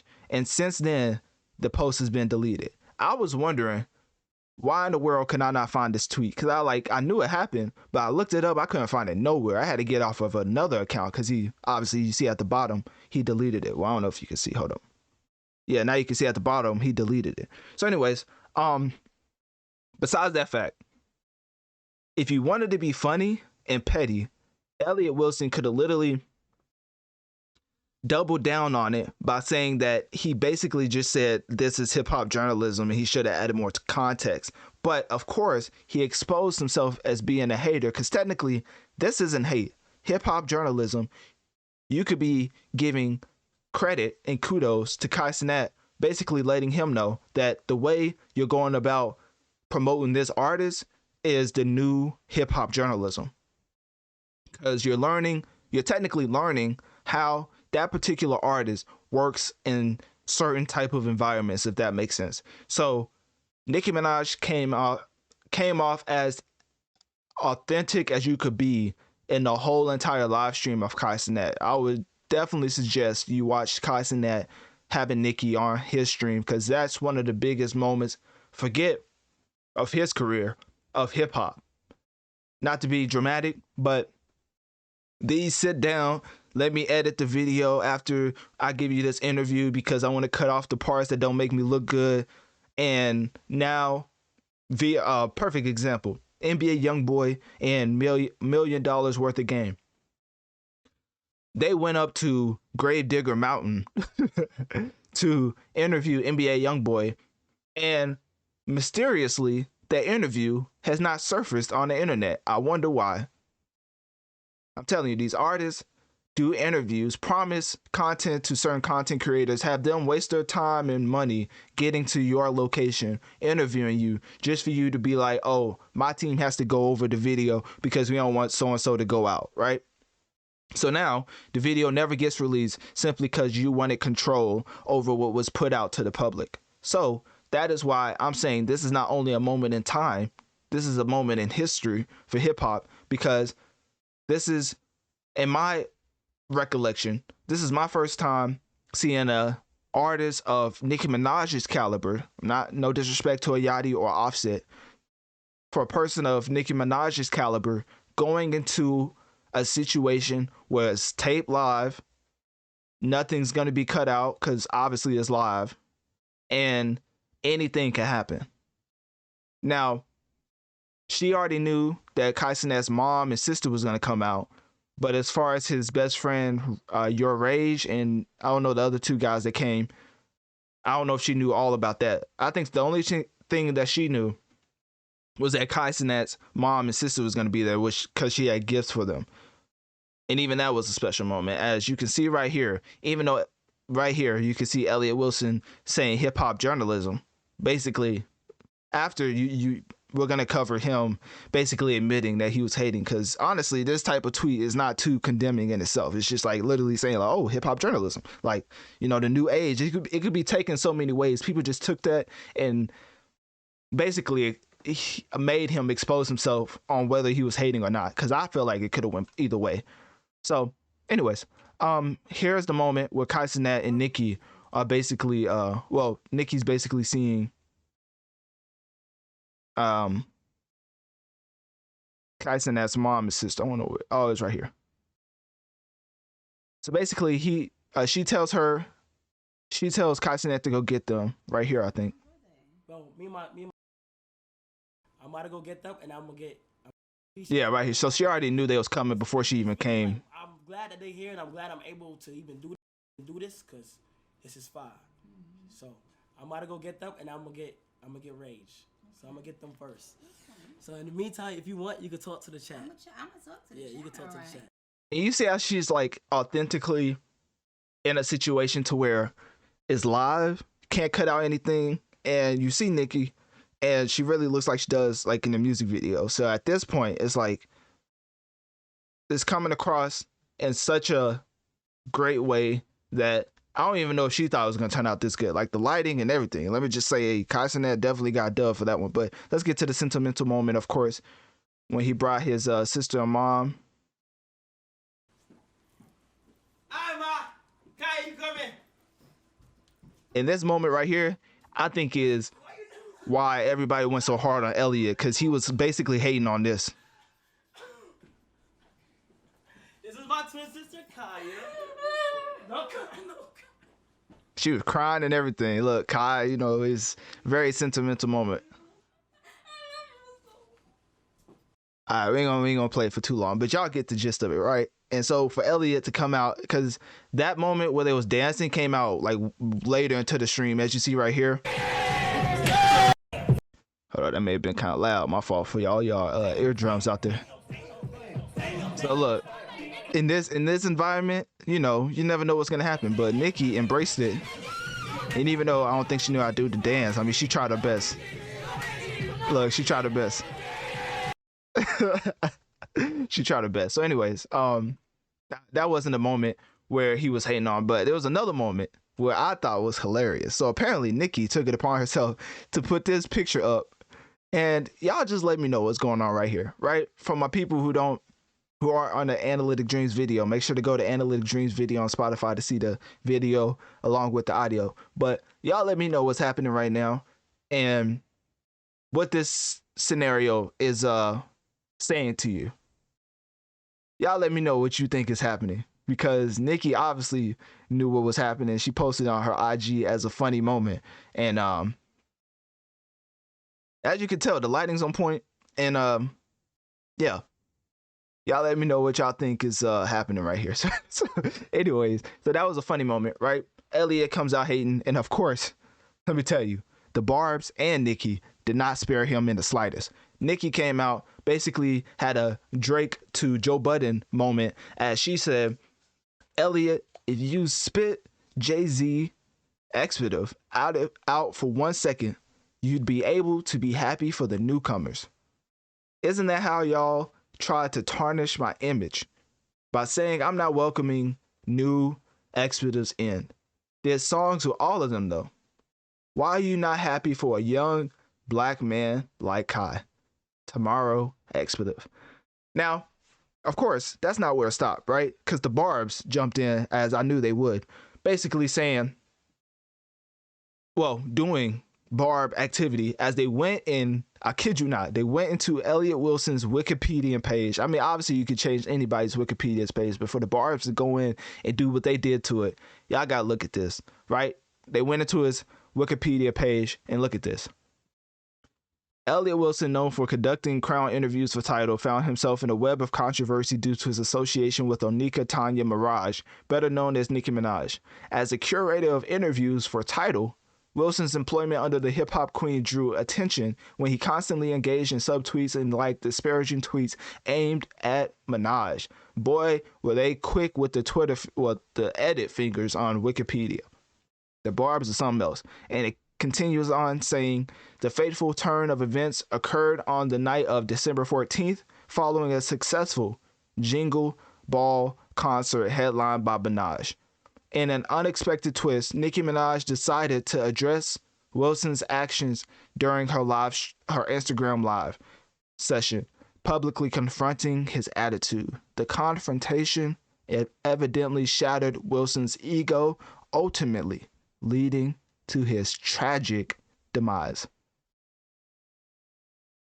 Sound like some Stan Lee writing on a villain origin story. Like, this is like his villain arc right here.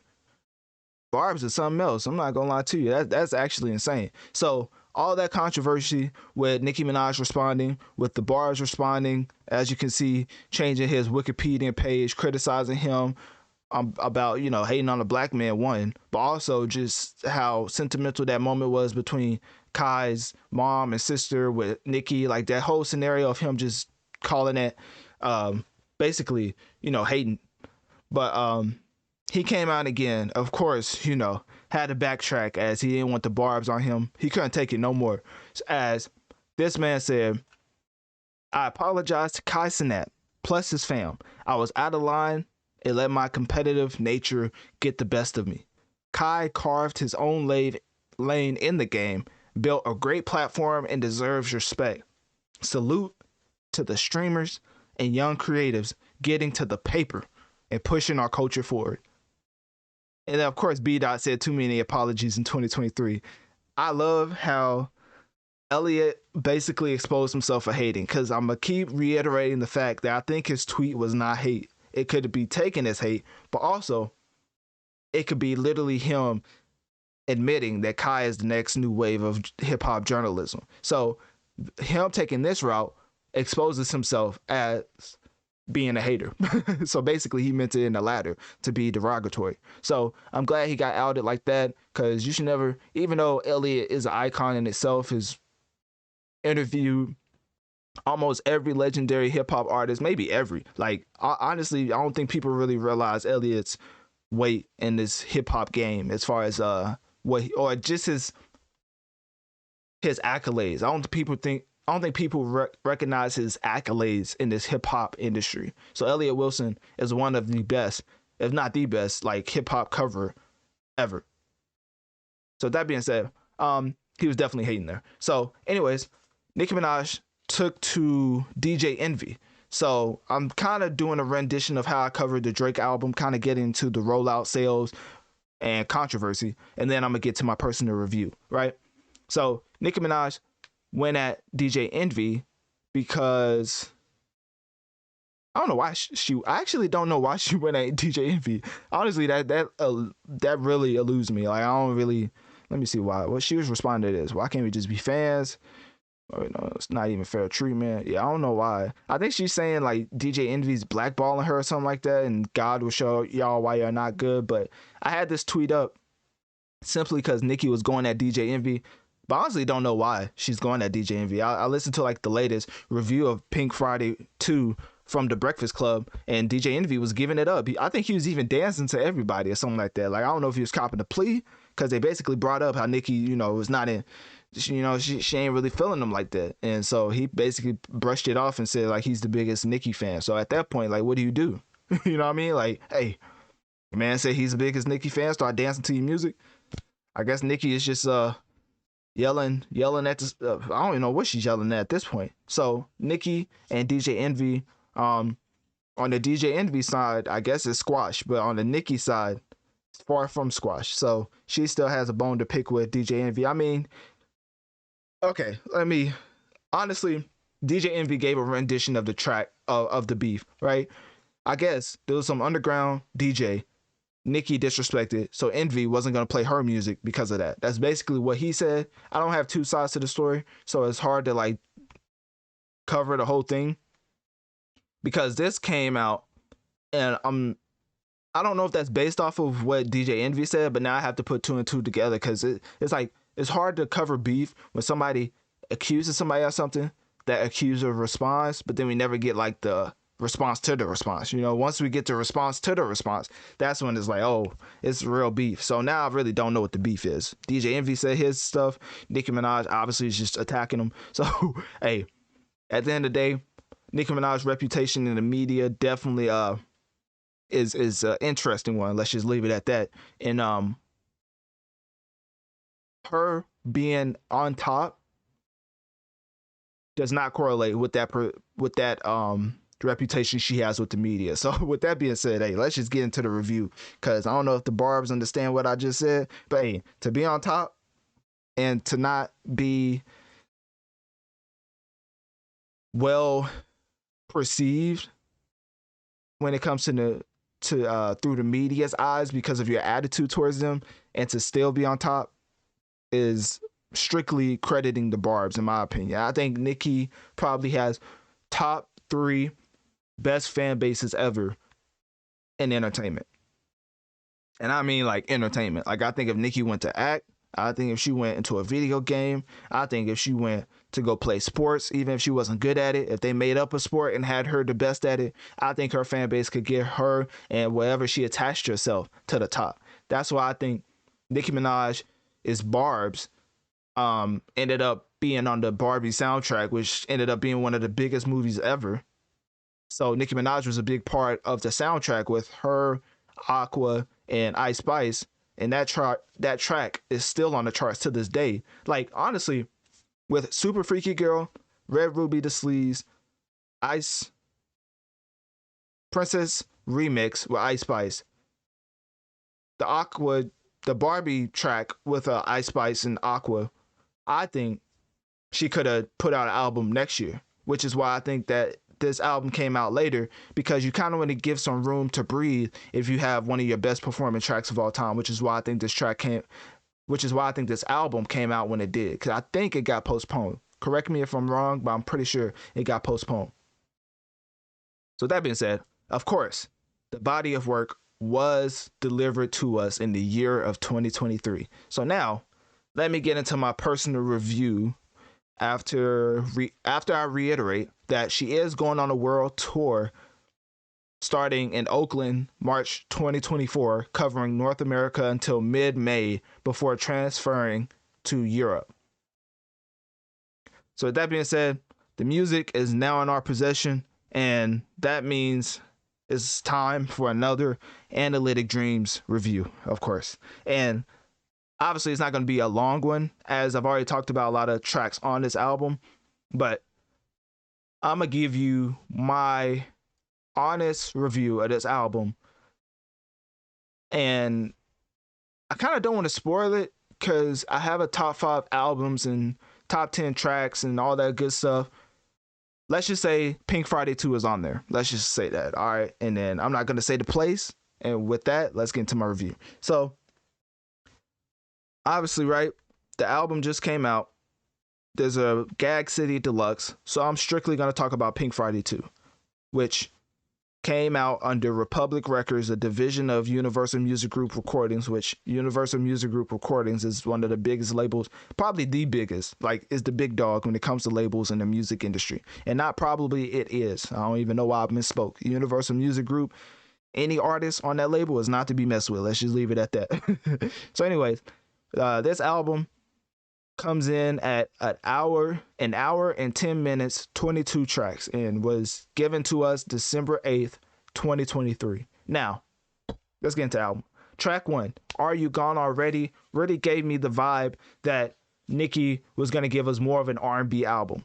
Boy, was I wrong. Obviously, she gave us a lot of different...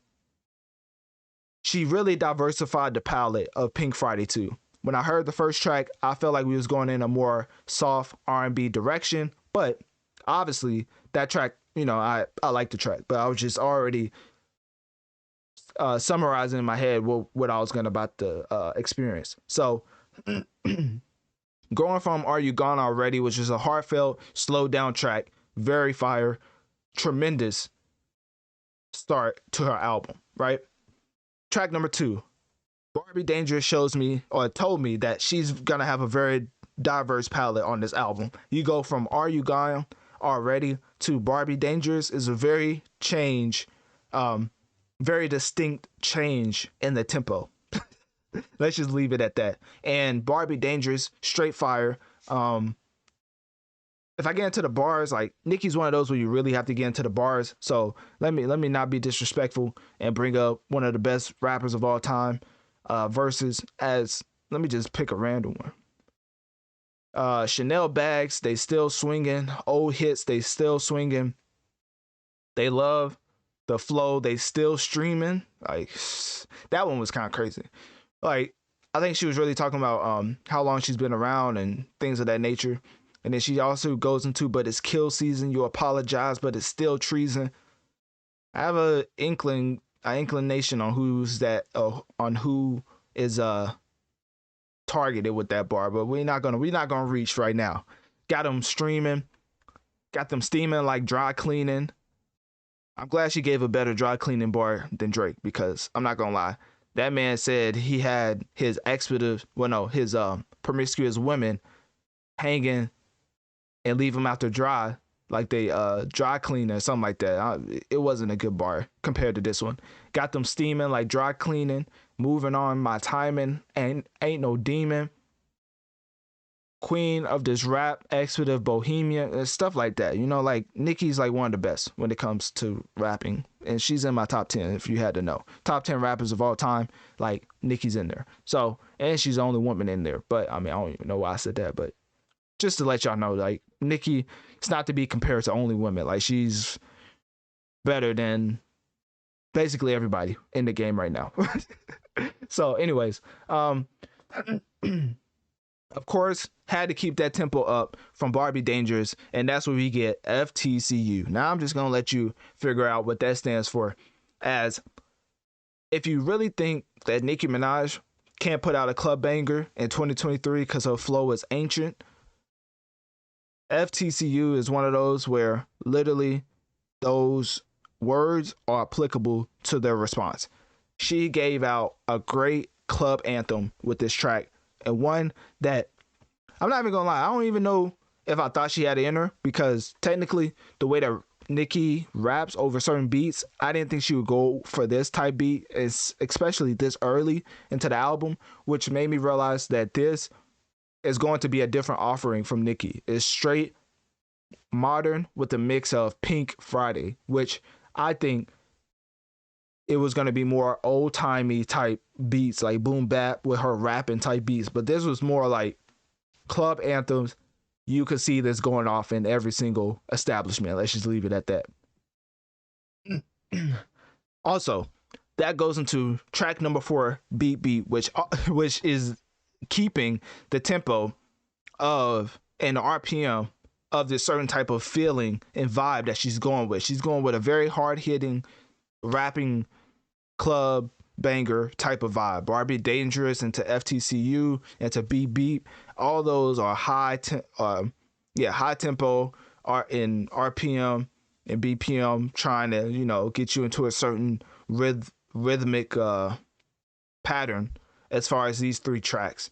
And that is why, well, when I first listened to this album, that was my favorite track, just our first listen, because of course, like, it's just like it jumps out at you. Like, it's a really short track, and there's a reason for that, because later when I talked about Gag City, she's bringing other people as far as remixes onto her tracks, because simply put, she wanted to have DLC type releases for the album. So now she has Gag City, and Beat Beat was the first addition to the album, as she put 50 Cent as a feature. Because I was wondering, I was like, that track is surprisingly short. Like, that's such a great beat, great flow she was going with. If you can't think of another verse, you have to get somebody else. And so I think that's what she did with 50 Cent. And she was tweeting him before he even put out his version of his verse on Gag City. So I don't know if he was basically not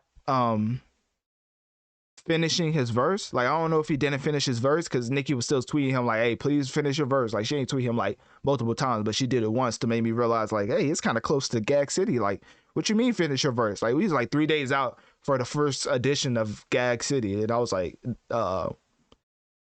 it kind of sounds like it. Like, I'm not gonna say 50 Cent had a bad verse, but you know, if the original version came on instead of the longer version with 50 Cent, I wouldn't be mad. And I think that's literally because 50 Cent's making TV shows and really doesn't have time to rap. Like, it sounded like it was his first or second take. Like, it didn't sound like he had too many takes with that verse. But the bars was cool. It was just the delivery. It was a little off when it came to a 50 Cent type delivery. Like, listen to 50 Cent off a Pop Smoke album. That was a 50 Cent type delivery. This one felt like he was just trying to keep his promise with Nicki by putting him or turning in his verse, and then it just ended up sounding like that. Like, I just feel like he didn't have enough takes. But anyways, let me stop copying him, please. Let's just say that Beep Beep is still one of my favorite tracks off of the album.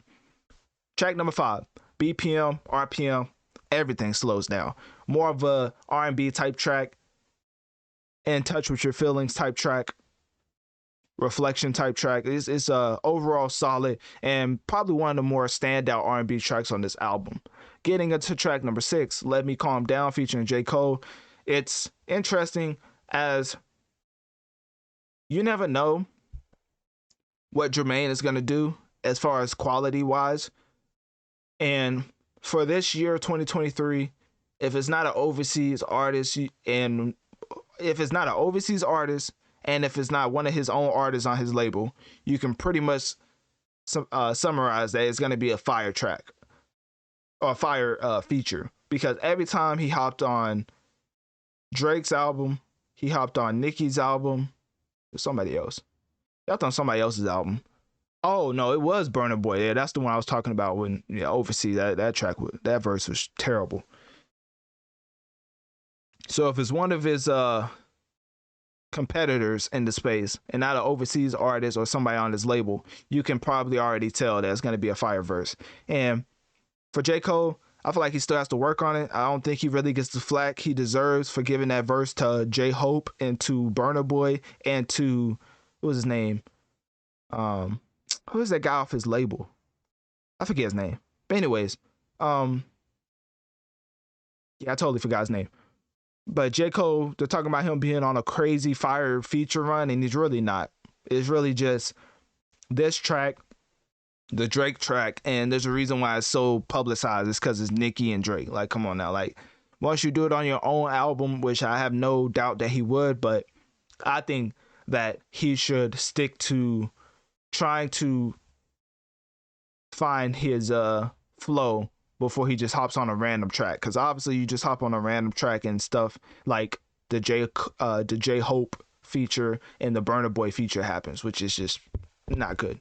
So anyways, that track was, I say all that to say, that's literally a classic. Like, when I first heard that, I was like, dang, this is a classic. Like, Nicki had a wave, and you're going to hear me reiterate these sentiments. As far as Drake project versus this one, Nicki definitely had the better song to go along with J. Cole. I know a lot of people are going to be like, what? First person shooter is fire. But as far as the song structure and the vibe and the overall longevity, I feel like Let Me Calm Down is a better track. But hey, teach his own. Track number 7, R&B, featuring Lil Wayne and Tate Cobain. I just want to say, whoever Tate Cobain is, you may have to just stick to being a ghostwriter. No hate. Because I think you took over this track, but it could have been in a way that you gave your verse to Lil Wayne. This is going to sound so much like hate. I actually saying that out loud is kind of crazy. But Tate Cobain, right? There's nothing wrong with being a tremendous ghostwriter. The Dream did it. Partisan did it. Quentin Miller did it.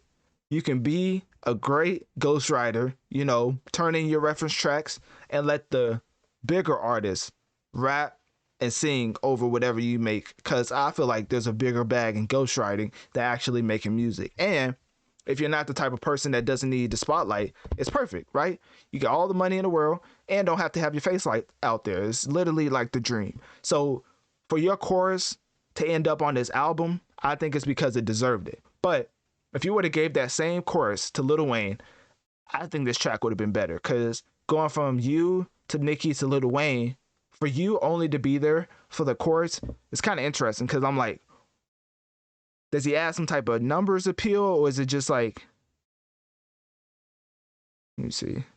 So 2.5 monthly listeners. Like at that point, like, come on, man. Like you gotta just ghostwrite for somebody. Like obviously that's a lot, right? 2.5 is a lot. Shout out to, you know, Notorious Mass Effect, almost reaching 3 million. But with that being said, let me just say something. Just become a ghostwriter. Nobody wants to, it sounds so crazy, but nobody wants to hear your amazing chorus rap by you.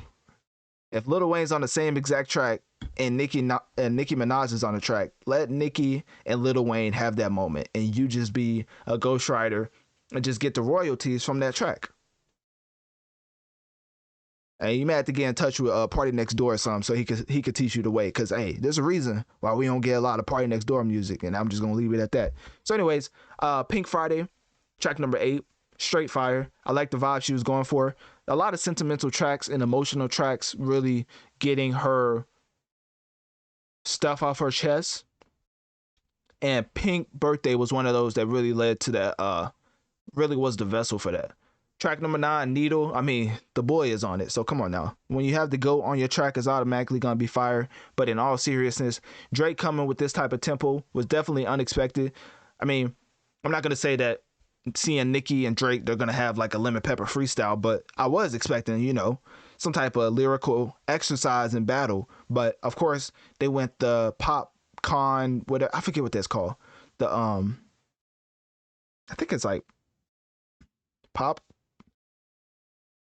Caribbean, I don't know. Anyways, it's some type of Mykonos type of flow that Drake is on, and singing, of course, is very much pop. It's a pop track, and like I'm gonna keep saying, Nicki has a lot of timeless music on this album, which is why the title of this episode is greatest album of all time, because I think it's one of those where, well, later down the line, we're going to look back and be like, dang, like Nicki gave us a lot of amazing, iconic tracks on one body of work. So Needle is just one of those where it's just a timeless track with Drake in a different bag. But his most successful bag is One Dance.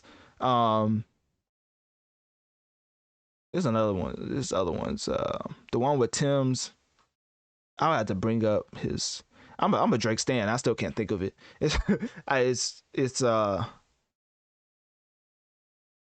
gifts and curse of taking in a lot of information. But anyways, Drake's singing type tracks definitely perform way better than his rapping tracks, like In My Feelings, Hotline Bling. Like singing is definitely the bag when it comes to success with Drake, and he's in his bag with Needle. So track number 10. Now this is where I draw the line. I'm not gonna lie to you. As a male, as a straight male, nothing wrong with being a, you know, whatever you identify as, it's nothing wrong to each his own. Different strokes for different folks, literally. So with that being said, Cowgirl is just not something I could get behind. Pause.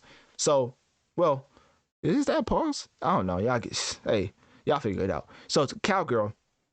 The way that the track is structured, as a guy, it's just hard for me to, you know what I mean? It's like a Powerpuff Girls, like some Shake It Up, you know, like some Disney Channel, Nickelodeon type vibe, but for girls. Like it's like some, what's the Unicorns show? I forget the Unicorn show. But anyways, it's like that type of vibe, you know, rainbow colors. I can just see girls. Like it's like a Barbie type track. Like literally it's for it's a little more R-rated for Barbie. Let's just say Cowgirl is for the girls, and you would have to listen to a girl give her a review of that track. I'm just gonna say sonically, it was great, but as far as the lyrical content, it's hard to get behind and, you know, sing along as a guy. That's all I'm gonna say. So let's keep going. So track number 11, Everybody featuring Lil Uzi Vert. This is the one that everybody's talking about. Do I really have to spend too much time on it? I mean, everybody has everybody in a frenzy shaking their hips to this track. So, and you know, you have Lil Uzi Vert on it, so it also adds to the fact that, you know, everybody's doing the shaking your hips to it or whatever they call that. So I sound old when I say that. What is that dance called? I totally forgot. Yeah, I forgot what that's called. Dang, I must be getting old. That's crazy. Track number 12, Big Difference. This one, straight, all of these tracks are fire. I don't even have to say that, right? But Big Difference is, you know, pun intended, lets me know there's a big difference between Pink Friday 2 and the rest of these albums that came out in 2023. Let me just say that. So that should leave you with all you need to know. Track number 13, Red Ruby the Sleaze, already reviewed that. Track number 14, Ford from Trini. Oh, this is the Trinidadian type track. Trinidad type track. I think I said it right. Trinidadian. What type of what type of place did I just say? I think it's Trinidad type track. Hopefully I'm right. But anyways, that track was fire. Sking and Skillabang really added a unique sonic approach to the album, which switched things up, which made me realize that even more classic body of work, in the fact that she gave us so many different offerings, but they're all fire in its own right. So with that being said, let's keep going. Track number 15, Pink Friday Girls. I actually don't remember too much about that track. I don't know the difference between Pink Friday and Pink Friday Girls. Or Pink Birthday and Pink Friday Girls. I don't know the difference. I'm not trying to be funny. I just forgot what the difference is. Anyways, track number 16, Super Freaky Girl. I just rewind the segment and listen to what I said about Nicki. Super Freaky Girl started all of that. All of the success for Pink Friday 2, that track right there, Super Freaky Girl, is a reason for all of it. And I don't got no facts to back that up, just numbers. Well, I guess that is facts. Anyways, I do have facts to back it up. Just rewind my segment, listen to the numbers I read off about Nicki Minaj's achievements. Super Freaky Girl started her whole 2023 run. Without Super Freaky Girl, I don't know if we get what we got from Nicki Minaj as far as this body of work. And collaborations with the likes of Barbie movies and things of that nature. Track number 17, Bomb Bomb. Now, that's the one that I think she already kind of teased. I don't think she ever officially put this out as a single, but I think she teased it to her fan base. She was basically like Bomb Bomb or Nicki Hendrix. If you look it up, Bomb Bomb Analytic Dreamz, which is like BAHM, not BAM.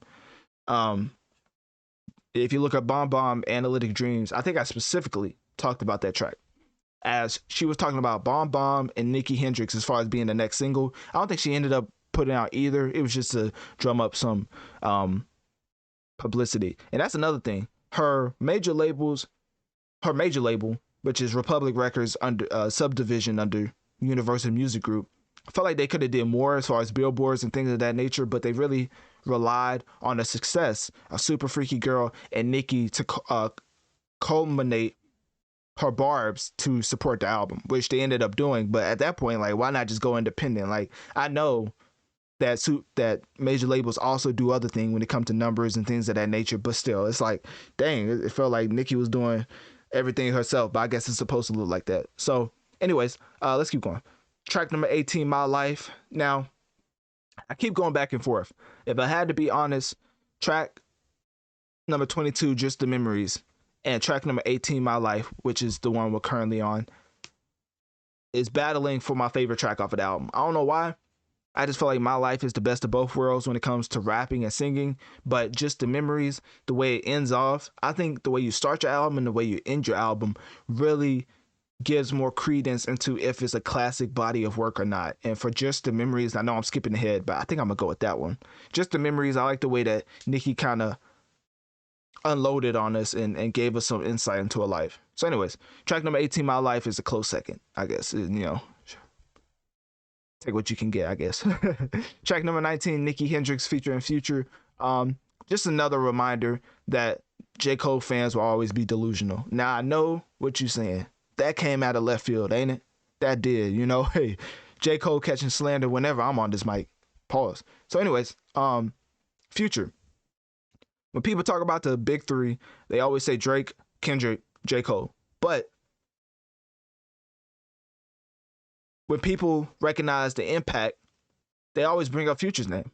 So why not put Future's name in the top three? I mean, we're not talking about specifically rapping, right? Because then we got to go to like the Killer Mikes of the world or the Royce the 5'9" of the world, right? We're not talking about just rap. We're talking about song making and success on the charts, right? So if we're talking about success on the charts, Future is definitely top 3. It's Drake, of course, Drake by far, like Drake, and then, you know, a little gap, and then number 2, Kendrick, number 3, I would say Future. I mean, maybe Tyler the Creator, but he doesn't put out as much as Future. And as far as what people think NBA YoungBoy is, Future's been that for a decade plus. So Future is top 3 in my opinion. I think it's Drake, a couple spots down, Kendrick, and then Future, and then like Nicki, literally Nicki. So, and then probably Tyler the Creator. Like I don't think Jermaine is nowhere near the top 3. And I know that's a crazy stray talking about Nicki Hendrix, but hey, both of these artists on this track showcases on this track why they deserve to be ahead of Jermaine. But all Jermaine fans always just delusional about him being, oh, he's top 3. I'm sliding in 3rd, like stolen bases. Like, no, you're just the most overrated hip hop artist of all time. But you know, hey, that's besides the point. That's a crazy straight, right? Anyways, back to the Pink Friday 2 review. Nicki Hendrix, Nicki, Future, greatest of all time. Well, not of all time, but one of the greatest of all time when it comes to making music. And them on this track just really combines in a way that it really, and all jokes aside, it really culminates to Nicki Hendrix. Like the sonically, they combined effortlessly and perfectly. All right, track number 20. Man, somebody get Kanye on the phone. I know he saw this. Kanye saw this and he threw a fit. He let all the expletives fly. Talk about being a Christian family man, but go on a rant, dropping all type of F-bombs and GDs and I'ma kill this Nah, he didn't say that. But what did he say? He didn't say that. He said they was trying to kill him. Yeah. Can't be misquoting people out here. So anyways, but he did say GD stuff and all that other stuff, you know, Christian. But anyway, reason why I bring that up is because Blessings, like I read off at the beginning of the segment, you know, rewind to get into my analytics portion of it. But getting into the numbers, Nicki had a number 1 as far as the gospel chart with this record. Why? Because it's a gospel track featuring Tasha Cobbs Leonard, which she, I guess, is the most dominant in that gospel arena. And basically, Blessings is just one of the more successful gospel tracks of 2023. So when it comes to gospel music, who would have thunk that Nicki would have gave us more quality compared to Kanye and the way we regard him as a genius? Which leads me into my next point. This is probably why Kanye went out of his way to try to ride the Nicki bandwagon ride the Nicki wave of her album sales, of Pink Friday 2 album sales, right? And ask her to approve the release of her verse off a New Body, which been out, right? That track has been out 3+ years. It's been out. It's supposed to be on Donda, I believe, but you know, Kanye didn't want anybody cussing, and now he's dropping F-bombs every 2 seconds. You know, I guess people change, right? So Nicki changed her mind, and she said, hey, we're not going to release that. So guess what? Nicki says on live, I would pull it up, but I don't feel like it. Nicki literally just said that was so long ago, child. Like she, you know, talking how Nicki talks, and you know, just move on, stuff like that. So move on, Mr. West. What? Like he moves on from all type. Let me chill. So, anyways, last time was that what we said? Yeah, track number 21. Last Time I Saw You. I think that been out. I'm not gonna lie to you. I think that track been out. I don't know if I'm mistaken. I don't think I have the singles pulled up. I don't. Yeah, I don't know. I don't know if that was one of the singles or not. Anyways, I think it was. Last Time That I Saw You, straight fire. I mean, amazing R&B, melodic vocals on display. Nicki, when she gets into her R&B fat. Oh, also, that's another thing. I'm glad I didn't forget this. Nicki, the reason why I have her as one of my top 5, is it top 10? Yeah, top 10 rappers of all time is simply because her vocal inflection is better than everybody else's, like bar none. Like she is the bar when it comes to vocal inflection. The only people I think can even compete when it comes to vocal inflection and being able to completely change your voice and it still sound amazing on a track is one, of course, Kendrick, and number 2, Lil Wayne. I should say Lil Wayne first, but I want you to know Kendrick and Nicki heavily inspired by Lil Wayne with the use of vocal inflection in their tracks. I just want y'all to know that. Y'all listen to Nicki, y'all listen to Lil Wayne, y'all listen to Kendrick, they give it up in how Lil Wayne inspired them to use the vocal inflection like they do. So they are the best ones to get in that vocal inflection range when it comes to putting out content and music. So last time that I saw you, basically the reason why that reminded me to say that point is because Nicki vocal inflection into becoming a straight singer in this track is straight fire. Like, you know, when Nicki gets into not deep voice, but you know, a deeper voice, like Beep Beep, right? The way she starts, okay, listen to the way that she starts off Beep Beep, track number 4, and then listen to the way she starts off track number 21, Last Time That I Saw You. The vocal inflection is unbelievable, way better than all the artists ever. Like Nicki, Kendrick, and Lil Wayne is probably the only rappers who have that level of vocal inflection. Anyways, track number 22, Just the Memories. Now, like I said, favorite track off of the album, and there's a reason for that, as if you go to the lyrics right here, she gets into a lot of things, right? When every label turned me down and they laughed about it, I remember going home and writing 50 more raps just because I knew you really wanted me to fall back. Like, that's one of those where it's like everybody can relate, but she's also giving you a glimpse into her life. She get into, like, she said, I remember one of my first crushes in the 5th grade. He got killed, stabbed in the neck with a switchblade. Goodness. I remember this girl in the hood thought she caught me slipping. I got arrested and I assaulted with a deadly weapon. Now, it's not hip hop without the trinity of topics, right? You know, guns, drugs, and women. Am I right?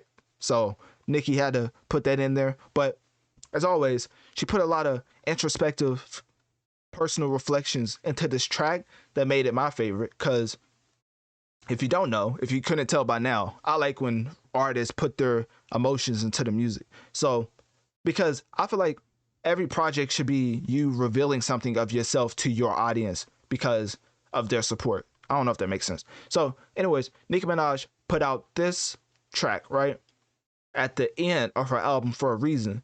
She ended off her verse saying, Drake don't owe me anything, never did. Lil Wayne always remembered that I never slid. I never got that one. Let me click that. What does that mean? That she never slid.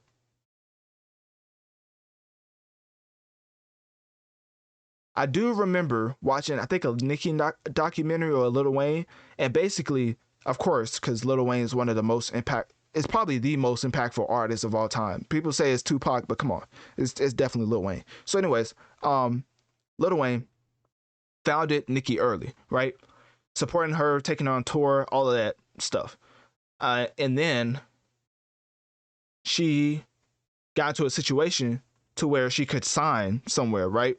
She went to Lil Wayne, told him about it, you know, not wanting to switch up on him, letting him know, like, hey, this place trying to sign me, what are we doing? And Lil Wayne is like, oh, I thought we'd been, like, and then they got it actually, like, finalized, right?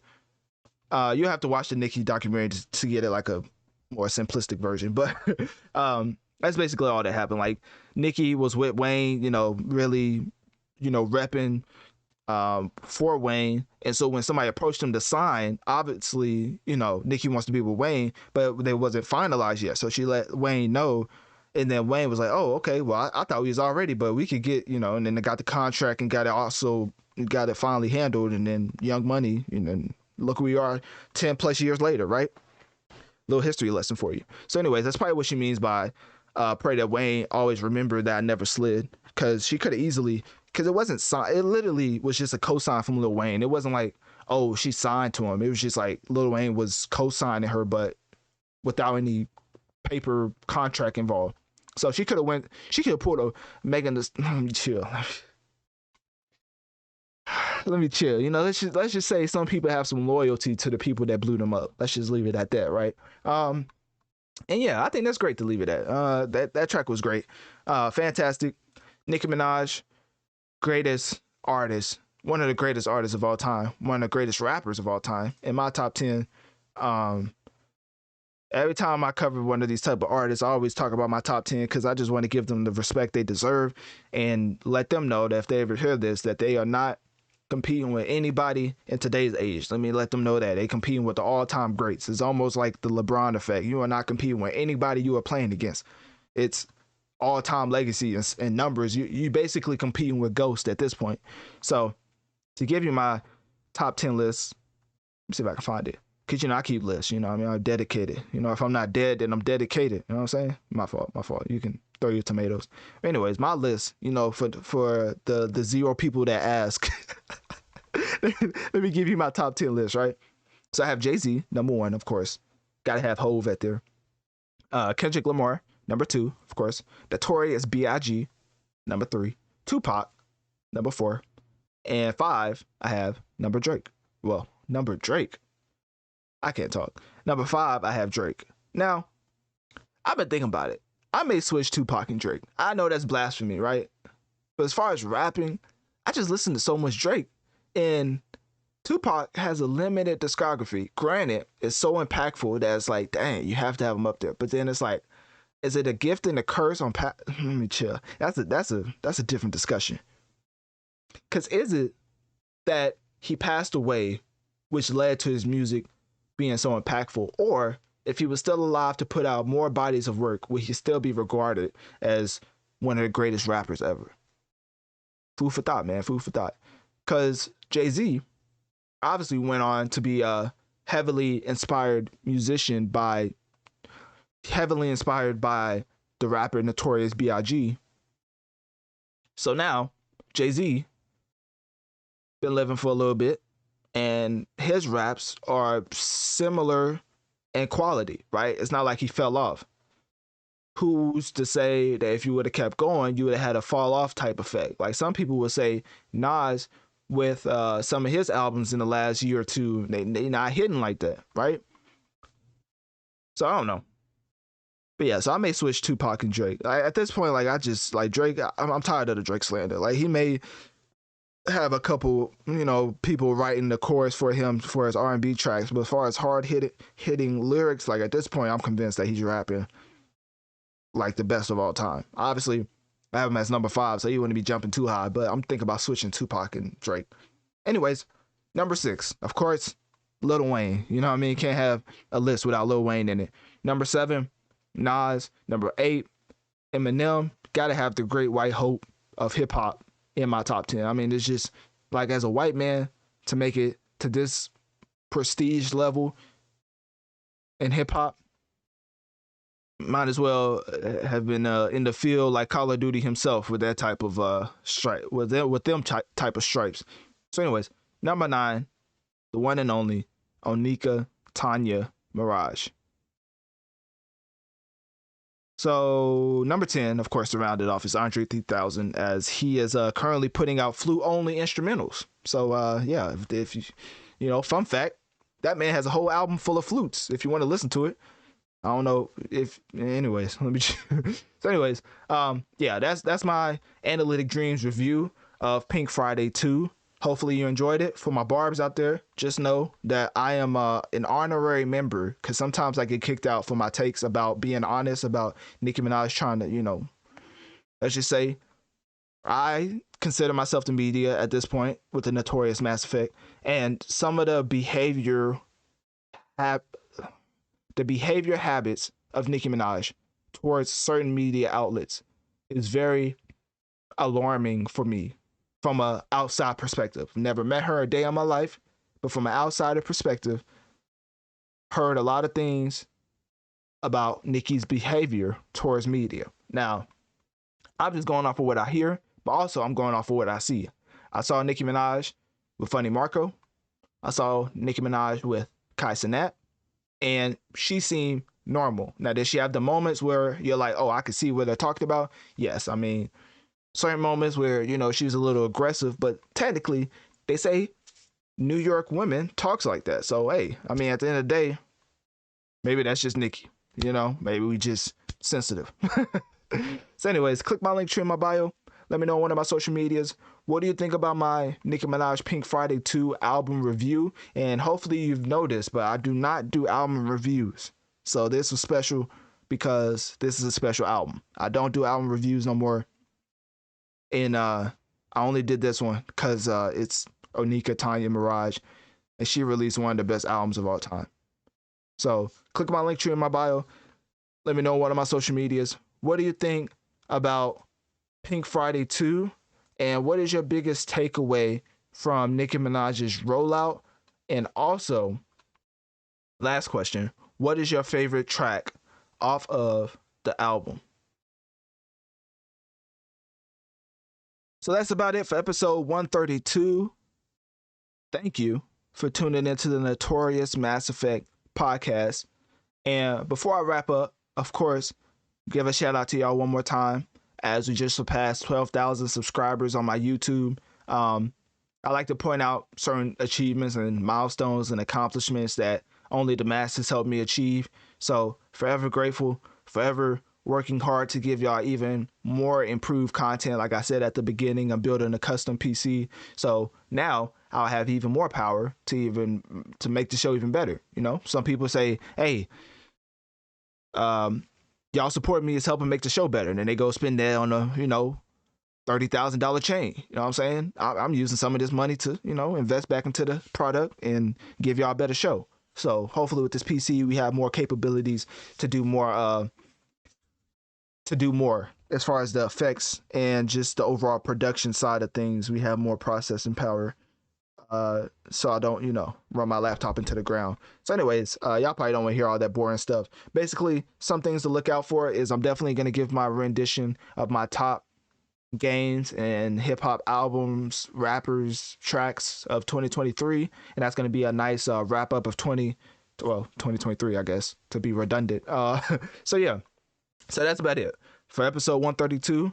Thank you for tuning in to the Notorious Mass Effect podcast. And don't be afraid to send me an email letting me know what you think of the show and what you want me to talk about in the next episode. Click my link tree in my bio to access my social medias and to keep up with my latest activities. If you want to support the show financially, click my Cash App link located towards the bottom of my link tree. Did I already say that? As it helps the show overall. Oh no, I didn't. Okay. I'm about to say, am I getting old? Make sure to share this podcast and rate the show 5 stars on whatever platform you are currently listening on, as this helps the show reach more people so we can grow together and affect the masses. Thank you for tuning in to another episode of the Notorious Mass Effect.